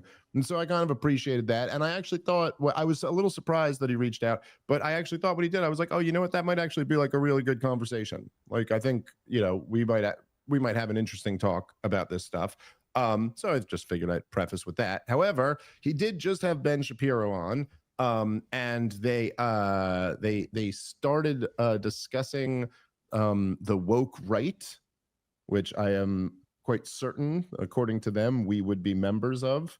And this is, I don't know, I just kind of thought this was interesting. It's, what can you say? It's like where, it's kind of wild, like where the Israel propaganda is at this point, and kind of how, I don't know, it just feels kind of desperate to me. I don't want to be insulting to Coleman ahead of us. I want to be able to have like a good faith conversation with the guy. And I have a feeling we will. But I did think this was worth playing and kind of responding to. So let's check out a little bit of Coleman Hughes and our boy Ben Shapiro. People on the what is called the woke right by some now that like to blame everything on, the military industrial complex or global Jewry, this kind of thing. These are people that are have a fundamentally grievance-based relationship to. I just look, Matt. Isn't it hilarious that you go, these people, the so-called woke right, as some people describe it. Now, these are people who have, a fundamental beef with either the military-industrial complex or global Jewry. Like, that's quite an or. Like, wait, what? Like, it just seems like. Sorry, go ahead. How is that in the category of woke? When did wokeness become being anti-Jew? I mean, I'm just saying, if you want to create a category of woke right and to pretend like it's like what we were describing as people being woke and that's anti-Semitism, well, it just seems like it doesn't fall into the category of wokeness. I mean, look, I guess they can make some argument that like it's racialist. It's a different type of racialism, birds of a different feather or something. But I do think here, look, if you were going to say, which I've seen some people like point out and then try to like attack me, they're like, Dave, you say you think this whole woke right label is dumb, but then, and it was like a Reason magazine interview that I did in like 2017. And I had said something about how you do what you see now, reactionaries kind of like picking up some of the same tools that the progressives are using. And I was talking about the rise of white nationalism and like men's rights groups that were kind of like mirroring feminist groups. And they're like, see, that's the same thing you're talking about. And it's like, dude, look, everybody's made that observation. Yes, there are racialists on the left and there are racialists on the right. And okay, but the thing that they do that's so dirty every time, because this seems to me to be the whole thing of the dumbass James Lindsay woke right attack, is that you use those people, then you shoehorn in a whole nother group of people who are not doing racialist stuff at all, lump them together with the vaguest possible umbrella so that you can just use a pejorative. I mean, Rob, people who blame the Jews for everyone, also people who blame the military industrial complex. Like, wait, what? But that one's a totally real thing. So I guess Dwight D. Eisenhower was really just a woke. Is that what woke means now? A 5-star general, president of the United States of America, right winger? Like, what? He's just basically a pink-haired 20-year-old now because he's talking about, the military-industrial complex. Like, well, are you arguing that such an industrial complex doesn't exist? Are there not giant weapons companies that make billions of dollars off of war? Do they not fund think tanks who happen to put together policy papers that advocate for more wars? Do members of those think tanks end up serving in our Defense Department and State Department and executive branch? Okay, then. So what are you talking? And then at the end, this thing Coleman does, and this is what they all do. Whenever the woke right term comes up, they go, some people blame the Jews, some people blame the military industrial complex, but it's all a very grievance-based politics. Like, you see where he's like leading you down a path, but you're like, what the hell does grievance-based politics means? You know another way to describe grievance-based politics, Rob? Politics. No, you name me the political group. You name me, Rob, one political group where grievance isn't at the center of it. Left, right, libertarian, conservative, progressive, socialist, communist, fascist. Name me one. Oh, wait, the one where grievance isn't at the center of it. Right now, Coleman Hughes and Ben Shapiro are stating their grievances with the woke right. Like, what does, so you say something, so here you go, okay, there's the people who hate Jews, okay? By the way, also connect everybody who just doesn't like stupid wars, and it's grievance-based. Now, what does grievance-based sound like to you, Rob? Well, that sounds just like the woke left now, doesn't it? Remember how they had grievances? And these guys also have grievances. Whoa, you blew my mind, dude. Like, what does this mean?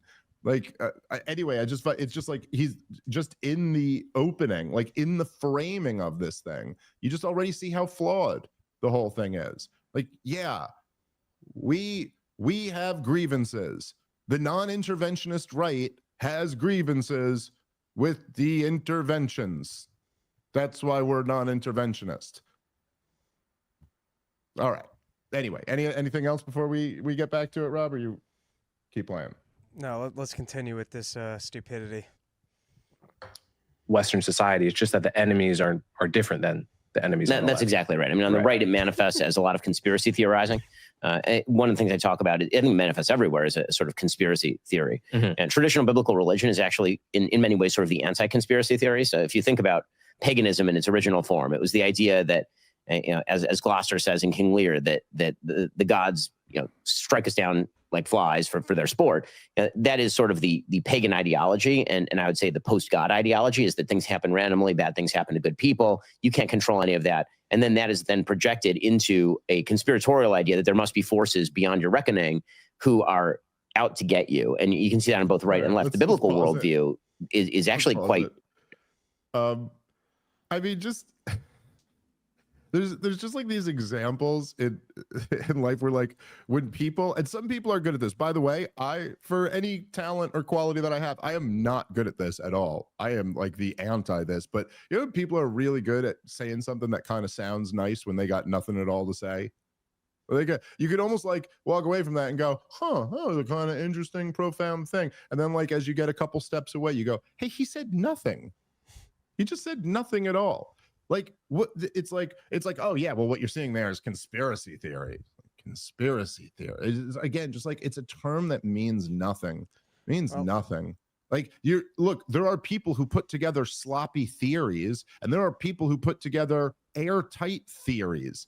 The only thing that matters is whether you're being sloppy or whether you have a really good argument, whether you have a really good case. But the idea that it's a conspiracy, but again, Ben Shapiro was on, if you remember, I was mocking him last year for this when Joe Biden was still in, and he said that Hamas was controlling the Biden administration. Is that not a conspiracy theory? Because everyone has conspiracy theories because, listen, it's just a fact of how society is organized that elites often conspire with each other in an effort to enact an agenda.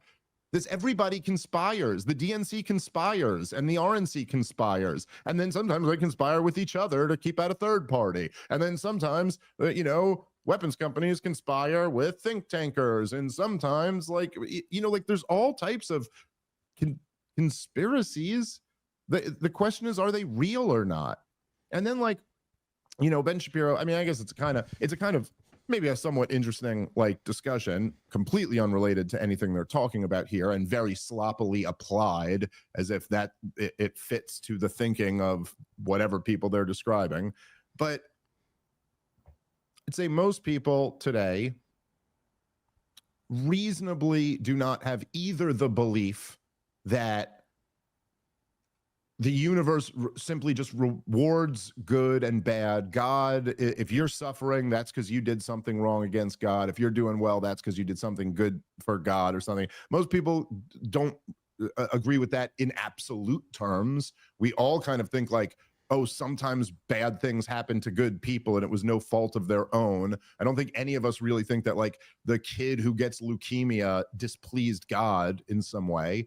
And yet I also don't really think any of us believe that what you do in life has absolutely no influence on how you end up, succeeding or failing in life. So anyway, I don't think either of those two frameworks are particularly useful, but it's not that there's like an absence of this feeling that you have any agency or that you can control your own life that leads people to being conspiracy theorists. The much more likely answer here is that the reason why conspiracy theories are all the rage these days is because our current government has been lying through their fucking teeth to us about the 50 most important crises that have just hit the American people. Like every goddamn one of them, every major crisis of the 21st century, the elites, both the political elites and the media elites, have lied through their teeth and gotten caught lying.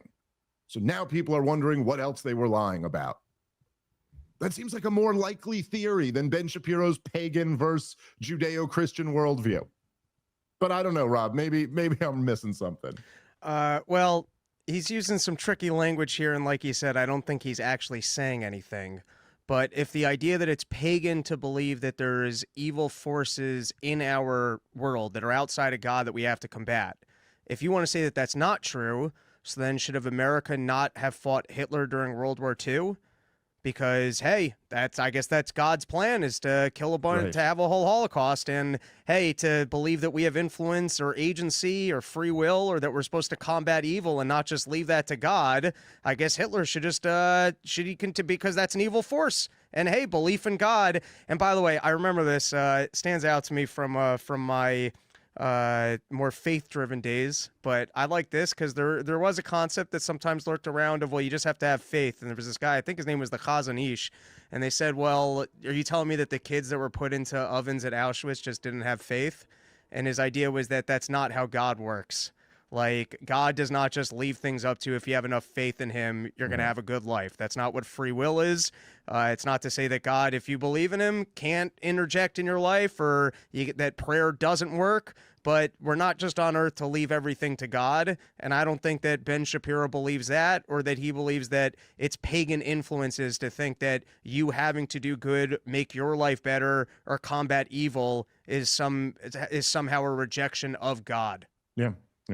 No, I agree with you. I don't think anybody, I really haven't, I guess there are, some people who really will bite that bullet and, like just be like, yeah, that's right. The kids in the Holocaust made a bad decision or didn't please God or something like that. Very few people, I think, actually are willing to go there. So I don't really know what the point of this is, but I also just, again, in a similar separate point from your point, but I did think that was all very well said. But it's like in the same way that they go, oh, this is a grievance-based politics, but then you realize that like you could apply that to what you say too. It's the same way Ben Shapiro says he hates identity politics, but then is a proud Zionist. You're like, this is like, you guys describe other people as this, but it could easily fit you as well. But also, wouldn't like Ben Shapiro, I mean, I don't actually know. To be fair enough, I don't consume for somebody who shreds the guy constantly. I don't watch that much of his stuff. I have seen a lot of his stuff over the years. But I'm sure Ben Shapiro at this point would admit that COVID was a conspiracy, right? Like, I know when it mattered, he was telling you to get the jab dopes, and he was, supporting lockdowns and was terrible on all the actual policies when it actually mattered, unlike us, as we got it all right. But wouldn't he admit at this point that that was a conspiracy of some sort? Like, what isn't a conspiracy? Was the media and the Biden campaign, or the Biden administration, they were conspiring to make him look good, weren't they? I mean, wasn't were the Twitter files not a conspiracy theory? Like, you know what I'm saying? Like, there's he'd have to admit. How about the Hunter Biden laptop? Would Ben Shapiro tell me that wasn't a conspiracy? Like, that wasn't deep state officials interfering in a domestic election? Tell me I'm wrong. Or like, would Ben Shapiro take issue with me saying that? Because there's no argument. I mean, there's just simply no argument against it. So I'm sure he would have to concede that. And also because he's Mr. Conservative, Trump loyalist now, after being a never Trumper. But so he'd have to. So then what are we even talking about anymore? We live in a country where the deep state conspires against the people to try to overturn the will of the majority of the people and interfere in an election. Yet the people are suspicious of their government. They have some grievances against them. Like, what? harsh. It basically says that if you fail, it's probably your fault. There's a God-centered, ordered universe. If you do the right things, good things will likely happen. If you do the wrong things, bad things will likely happen, right? It's the entire book of Deuteronomy. And so the movement away from kind of personal responsibility and duty, that results in this very conspiratorial view of society in which, again, shadowy forces are out there and they're manipulating you. And if you don't understand that, it's because you now have almost a Marxist false consciousness that has to be opened up. You need to be black pilled. You need to be awoke. Pause it. I mean, like, again, dude, I just want really, it's so, even after all these years, even after I've been through so many of these, it's stunning.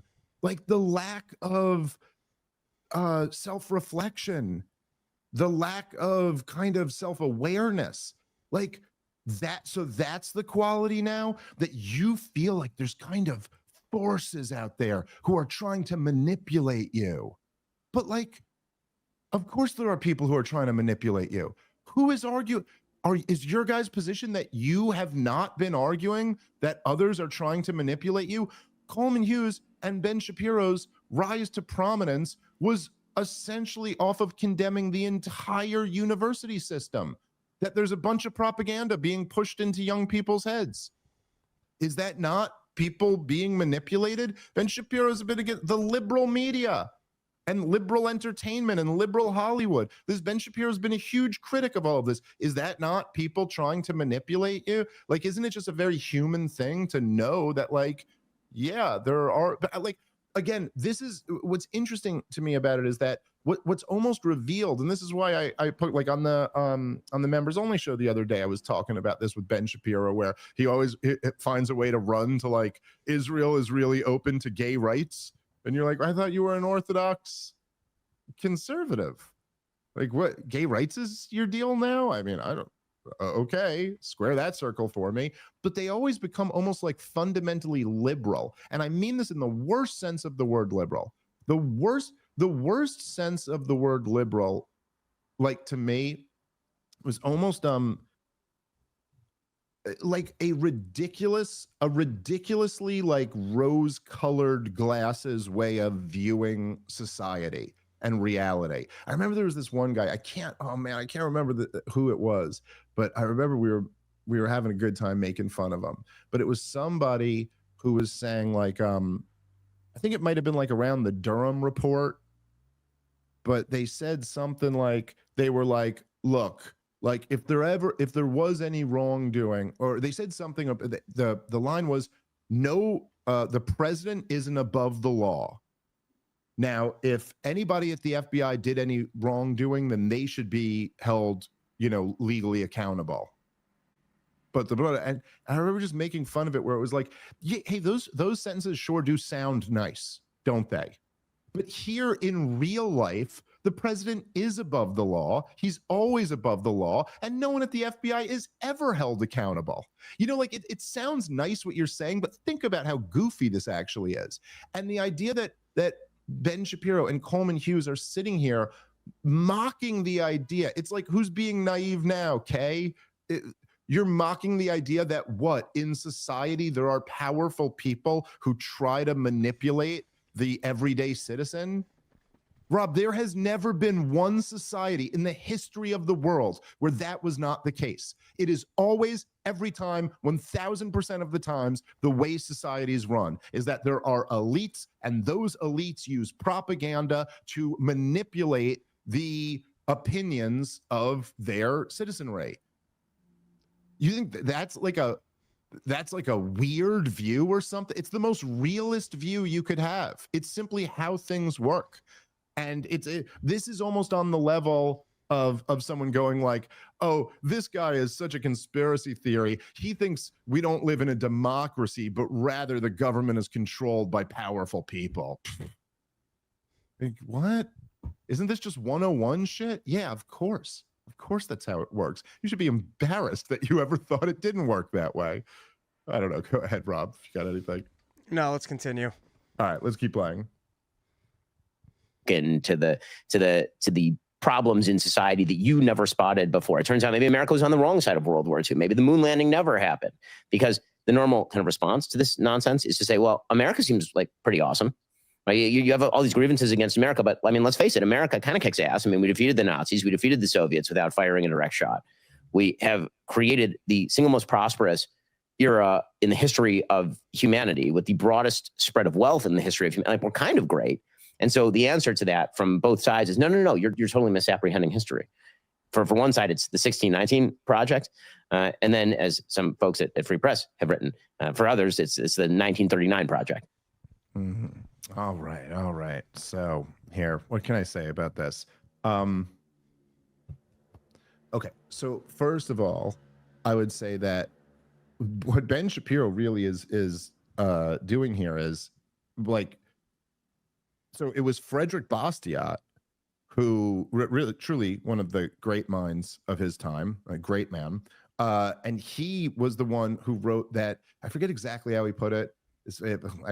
Because he said it much more eloquently than I will, but he was basically talking about how the socialists intentionally conflate society with the state and society with government. And so like, and look, you got to admit to a crazy degree, we all do this on some level. It's a mistaken thinking every time, but we all, kind of do a thing where we'll be like, oh, did you hear India attacked Pakistan?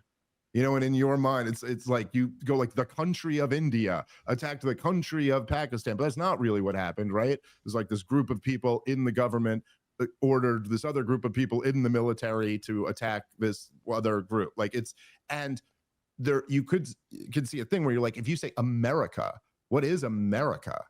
Is America the people and their tradition and their culture and their religion? Is it the mountains and the farmlands and the beach fronts, or is it like Joe Biden and Donald Trump in Washington, D.C. making decisions? So my point is just when he goes, there's all these people who's like, the problem is that America's actually pretty awesome.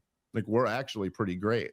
Yeah, I don't think anyone's denying there are really awesome things about America. You can believe that and still believe that our criminal government in Washington, D.C., as I said, has been lying about the last 50 crises that have wrecked this country. Like, those things aren't contradictory. And yes, it's true that like the market in America has produced all types of amazing things. And there's all types of amazing people. And we live at a time of like great technological wealth that was unimaginable to previous generations. But like, that doesn't mean that I can't point out that like our government has bankrupted the country at the same time and has killed millions of people in unnecessary wars and is like, propagandized a generation of young people to believe horrible things. So there's no contradiction in any of that. And then the final thing, and then I'll kick it to you. You could have the final word on this, but like, the way they try to spin this, like, oh, they had their 1619 project and these guys have their 1939 project or whatever that means exactly. But isn't the point there that like, well, look, the country drastically changed after World War II.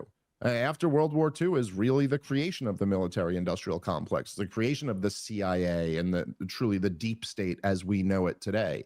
And yeah, after a near century of that part of our government handing the American people nothing but catastrophe after catastrophe, yeah, I don't think it's so unreasonable that some people might start questioning that. Once again, it's like what's really sloppy about this whole woke right, line of attack, like everything Coleman Hughes and Ben Shapiro just said there, is that, look, there's a large swath of people who they're essentially throwing into this camp in their mind. I'm sure we would be in there too. But if you just notice, it's just, what is this? It's just a way to not take on any of Tucker Carlson's arguments, not take on anything that he's actually saying, and to instead have some other, really they're doing the wokest thing here, which is to be like, without responding to any of the very legitimate points that like people like us are making when we respond to a bit like right now on this show, instead of responding to any of the legitimate points that we're making, they can just say, don't even listen to this person.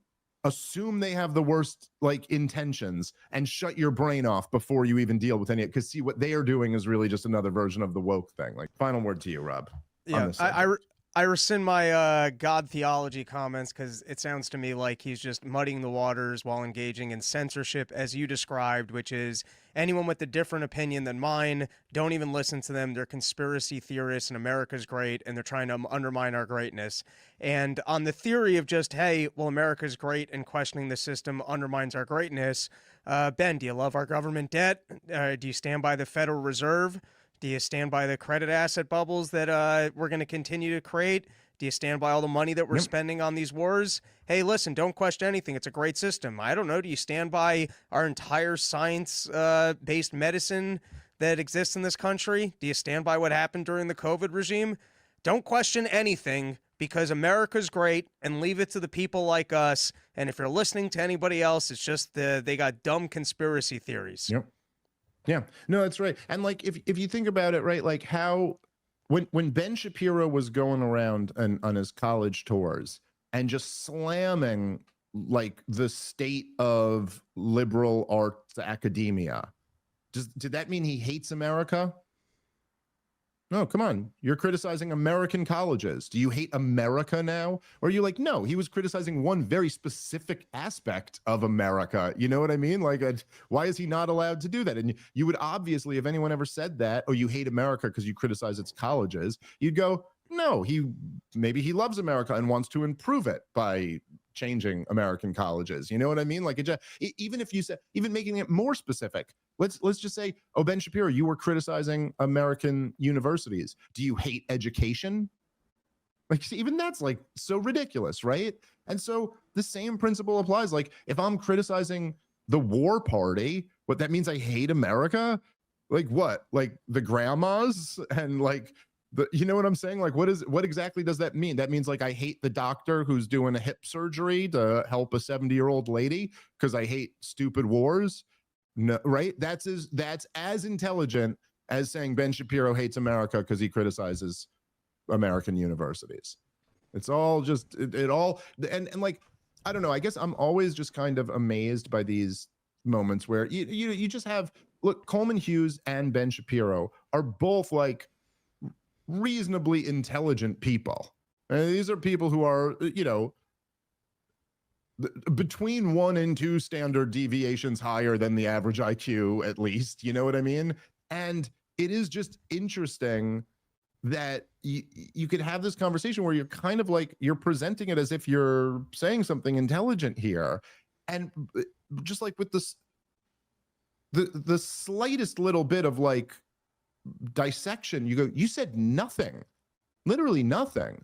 Like, and it's what I think it's why this woke right thing really has failed. I mean, it's just like has not taken off, and all of the people who have been accused of being woke right, I think myself included, but all of those people have just moved on without being harmed by it at all. Is because it's just kind of obvious. It's obvious that like there's just no sound or developed argument. It's they're grievance based, they're conspiracy based. Again, like I said, you could describe any political group this way, any one of them. You give me the group and I'll easily demonstrate how there's a conspiracy, there's a grievance. That's always what it is. But it's just clearly like a tactic used to dismiss people without taking on any of what they have to say. I don't really know what else to say there. All right, in the remaining time that we got left, what do I think? Debate between, you know what? Let's go with the CNN Van Jones going after Charlie Kirk stuff. So I did kind of find this interesting. I'm sure you saw, Rob, but there was this horrible murder in Charlotte, I guess it was, on a train. Or it's what was the story exactly, Rob? About it? Some black dude just like stabbed some white chick in the neck, I think.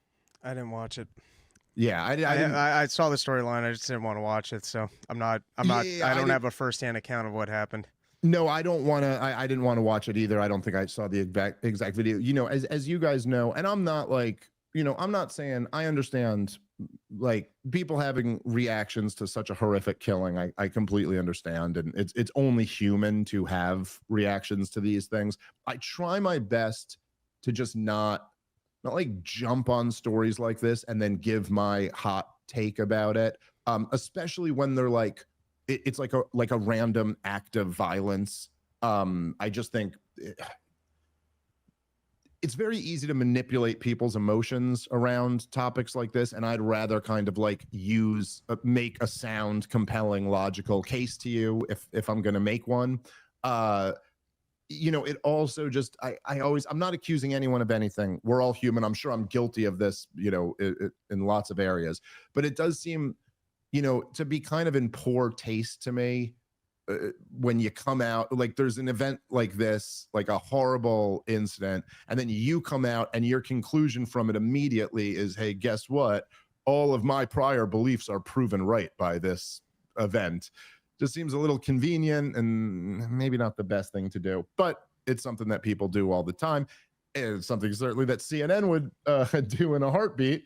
But anyway, this I did think was kind of interesting on a lot of levels here, because we could get into it every we play it, but CNN is reacting to Charlie Kirk's reaction to this crime, and there's just again, almost on a similar theme of Coleman Hughes and Ben Shapiro, like kind of the lack of self-awareness, the lack of self-reflection here was obviously like the major theme that I thought was interesting about this. But let's start playing the clip, and then we'll give our thoughts. A white Ukrainian refugee was murdered just because she was white. Everybody knows that, obviously. If a random white person simply walked up to and stabbed a nice, law-abiding black person for no reason, it would be an apocalyptically huge national story used to impose national sweeping political changes on the whole country. Instead, Megan Basham, no one seems to care when a white woman gets stabbed to the death. Wow. He said white a lot. Well, we are talking about it here, so I guess True. I don't think that's fair. Look, being in the system, because I have represented people who are mentally ill, and here's the balance. The balance is taking away people's freedom versus evaluating their mental illness. And New York City, there are a lot of programs for people who are mentally ill, but they have to want to be there. Yeah, and it's about difficult forcing them to be there. When you are mentally ill, you have a hard time knowing that you are mentally ill. But also, I mean, people like Charlie Kirk, Van, they've been looking for opportunities to make this some sort of like reciprocal George Floyd situation. And that's the part that I think he's almost giving away the game. And it's sad to see a lot of people going along with it. Let me just say a couple of things. One is, what happened to that young woman was horrible. And it's everybody's nightmare. If you're in any public space, a subway, whatever, that something bad is going to happen to you or somebody you care about. So it does strike a chord. We don't know why that man did what he did. And for Charlie Kirk to say, we know he did it because she's white, when there's no evidence of that, it's just pure race mongering, hate mongering. It's wrong. Then he says that if something like that had happened the other way, there would be sweeping changes imposed on society. Where is the George Floyd Policing Act? It didn't pass. Even when you had a white police officer murder a black man on live television, the whole world saw, there were no sweeping changes. In fact, not one law was passed at the federal level. So I think that's an important thing to point out. The other thing is, you mentioned the thing about cashless bail. I think this is a big challenge that we have. Would you have felt better if there had been cash bail and the mom had come and put down $1,000 to let him out? It's not about cashless bail or no cashless bail. It's about the fact that we don't know how to deal with people who are hurting in the way this man was hurting. Hurt people. What happened was horrible, but it becomes an opportunity for people to jump on bandwagons. And then for someone like Charlie Kirk, he should be ashamed of himself. No one mentioned the word race, white, black, or anything except him. What people mention is the horror of what happened to this young woman. Right. I'll agree with you. Let's pause it there. He'll agree with Van, of course. I mean, I just thought that was fucking crazy that Van Jones would have the nerve to say that. Now I'll let you get in here because I just got too many thoughts and I don't want to rant too long. But just on the most obvious point, just like there's a lot there, but the most obvious one is that you go like, dude, look, okay, Charlie Kirk does say there, that he killed this girl because she was white, and everyone knows that. Like, I don't know exactly. I don't know that for sure. Does look like he picked a white girl to do this to, but like, I don't know for sure. But like, it's so crazy how they'll use this standard and go, that's just race hustling. You should be ashamed of yourself. There was no racial, no one was talking about race except you. So like, the standard is the fact that this was a black guy and she was a white girl doesn't make it a racial incident. Like, okay, fair enough. I mean, that certainly could be the case. What exactly was racial about George Floyd? I mean, look, dude, there was no point in the George Floyd tape where like the cops called him the N-word or said, get on the floor, you black, whatever. You know what I mean? Like there was nothing about it that was, the only thing was that it was a white officer and a black guy. There was an Asian guy there. There was an Asian guy. There was another black guy. There was another, the rest of the officers around him, many of whom also got charged. They were like, it was the United Nations of all different, racial groups. I literally think it was like an Asian guy, a Hispanic guy, and a black guy. Like it was very diverse, the cast, but he was white and the other guy was black. This made the biggest racial issue of the decade, right? So like, dude, you can't turn around and then just go, oh, that's a ridiculous standard to say because they were different. Like, okay, this has been your model forever. Here, you go ahead. You give your thoughts. I got a few other things that I'll mention, but I have a feeling we might hit on some of the same things. So you go ahead. This is the primary thing that I'm picking up on. The hurt people. Well, then I guess the guy who killed George Floyd should be off the hook too, because he engaged in violence, and it must be because someone hurt him at some point in time. Mm-hmm. I think I read this in a book. Man, what was the name of it? It was like it was a contrarian book, and they had this piece on mental illness and basically the defense for crimes of, hey, the person's mentally ill. And I thought they made an interesting point, which was every other day of their lives, they didn't choose to engage in that crime. And so there was a choice there. And just as a thought experiment, I feel like because this came up in my head when we were talking about homelessness recently, and perhaps that we're just too accepting of the behavior. I feel like if I walked up to the craziest person in New York City, literally the craziest person, just think of the craziest yelling homeless guy you've ever seen. And I walked up and said, hey, I'll give you $100 if you walk to the end of the street, touch the street sign, and come back. 9 out of 10 times, I'm going to guess that homeless guy will do that. And the guy's crazy, but guess what? There's enough of incentive structure that all he has to do is walk there, touch something, and come back and make $100. Yeah, he's capable of acting rationally in his rational self-interest. If there's an incentive structure. So the idea of, well, this person had mental illness, and so that there should be any sort of a pass. Well, listen, if you're too mentally ill that it leads you to violence, then you need to be locked up. And the conversation doesn't just need to be how do we be more sympathetic towards people that have gone through hardship in their lives. If the hardship in your life is leading you towards being violent towards other people, there should be no sympathy for it. You've still engaged in violence, and you're a risk to the rest of society. And I don't hear them introducing this when there's crimes going the other way. Well, if anything, to me, they're just talking to Charlie Kirk's point of that. And I'm not saying I don't agree with anybody here, but I'm just saying the inserting mental illness because it's a one-off occurrence of a white person being killed by a black person going, well, what we need to look at is the hardship that people are going through. No, that's not how you fix crime. 100%. And particularly, dude, when you hear about the thing, I forget the exact number, but the guy was arrested like 14 times before. Yeah, well, then that's a clear problem with our Justice Department. So that's the problem that people are going to like, come on, dude, if somebody has committed crimes this much and they are this far gone that they're the type of person who's capable of doing something like this, then God damn it, our system should have a way of not letting that person back out on the street. So that's one major factor. But it's also like,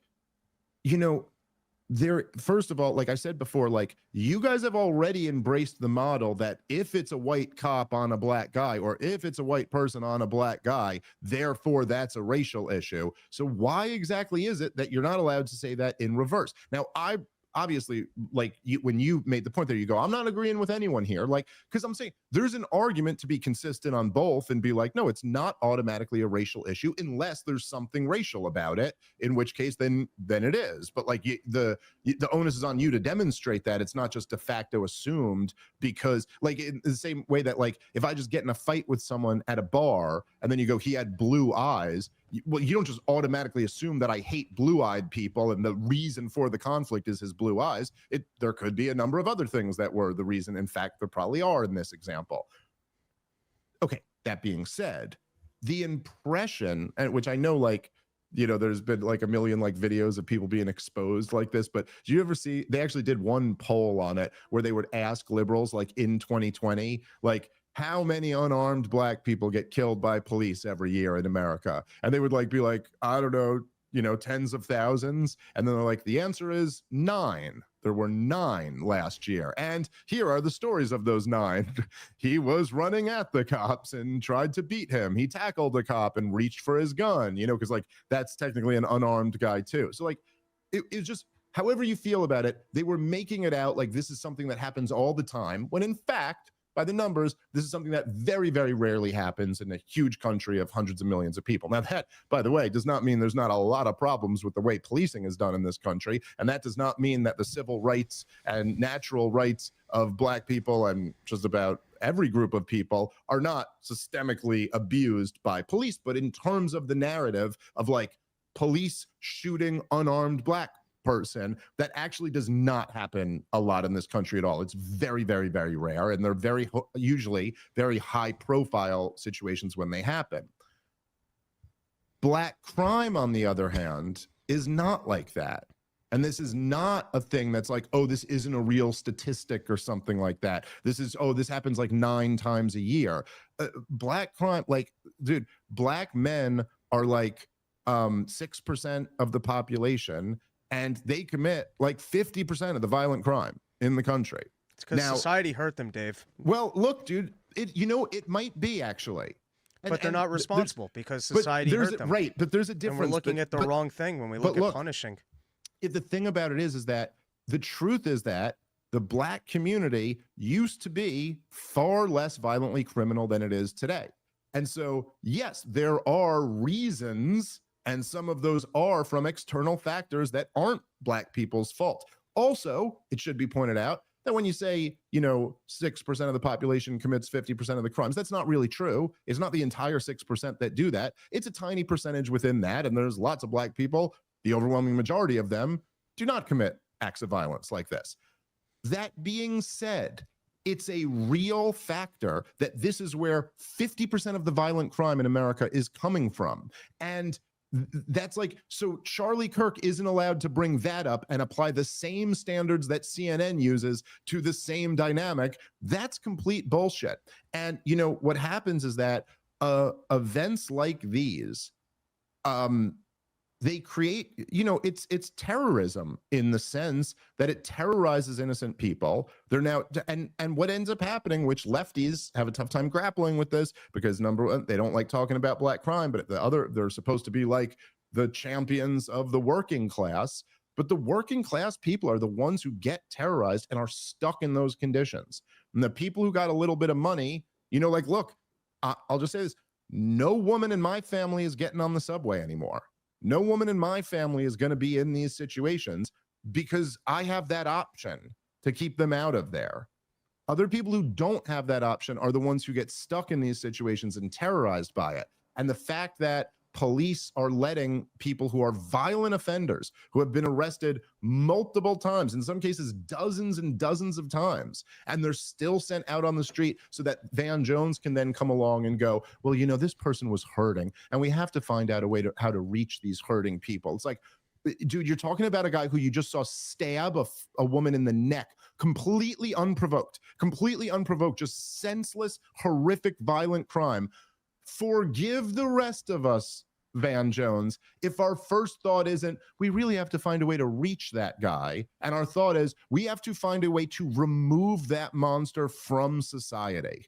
That's how sane people are going to think about this. And you could say it has nothing to do with a racial issue, but on some level, Rob, Van Jones is saying it like this because we're talking about the black criminal attacking the white girl. Because if we were talking about, like in Charlie Kirk's example there, if this had been some white guy who just did this to like a little black girl, I mean, okay, she was an adult, but you know what I'm saying? Like, it's like a young girl that just did this to her. I don't think Van Jones would be talking like that about it. I think he'd be talking about him like he's a fucking monster who needs to be like, you know what I mean? Like, just violently removed from society in whatever form. And so like it's like, dude, you don't get to be tribal about this on your side and then blast tribalism on the other side, especially when that tribalism has way more of a legitimate case on their side. And then one other thing I'll say real quick, Rob, and then I really do have to wrap up here, is that, you know, he could say, oh, there was no national policy that was imposed. I mean, there were several local policies that really were disastrous in the wake of George Floyd. But like, I don't know, how about an entire summer long of the largest sustained riots in modern American history with billions of dollars of property damage and like the entire backing of the political and media class while police are standing down? I don't know. That feels like a pretty big change for America. Like that's what happened in the wake of George Floyd. And on some level, we all just know that won't happen in the wake of this. And so at least the spirit of the point that Charlie Kirk is making is 100% right and just undeniable. Like it's just undeniable that like if the races were reversed here, CNN's attitude, the American people's attitude would be completely different about it. And I think a lot of people are really getting sick of that dynamic. Yeah, last word to you quickly. No, we can call it there. Porchstore.com, Comic Dave Smith, come out for the live shows. It was a great run of 5 shows last week, and still a lot more comedy coming this year. Hell yeah. All right. Talk to you guys soon.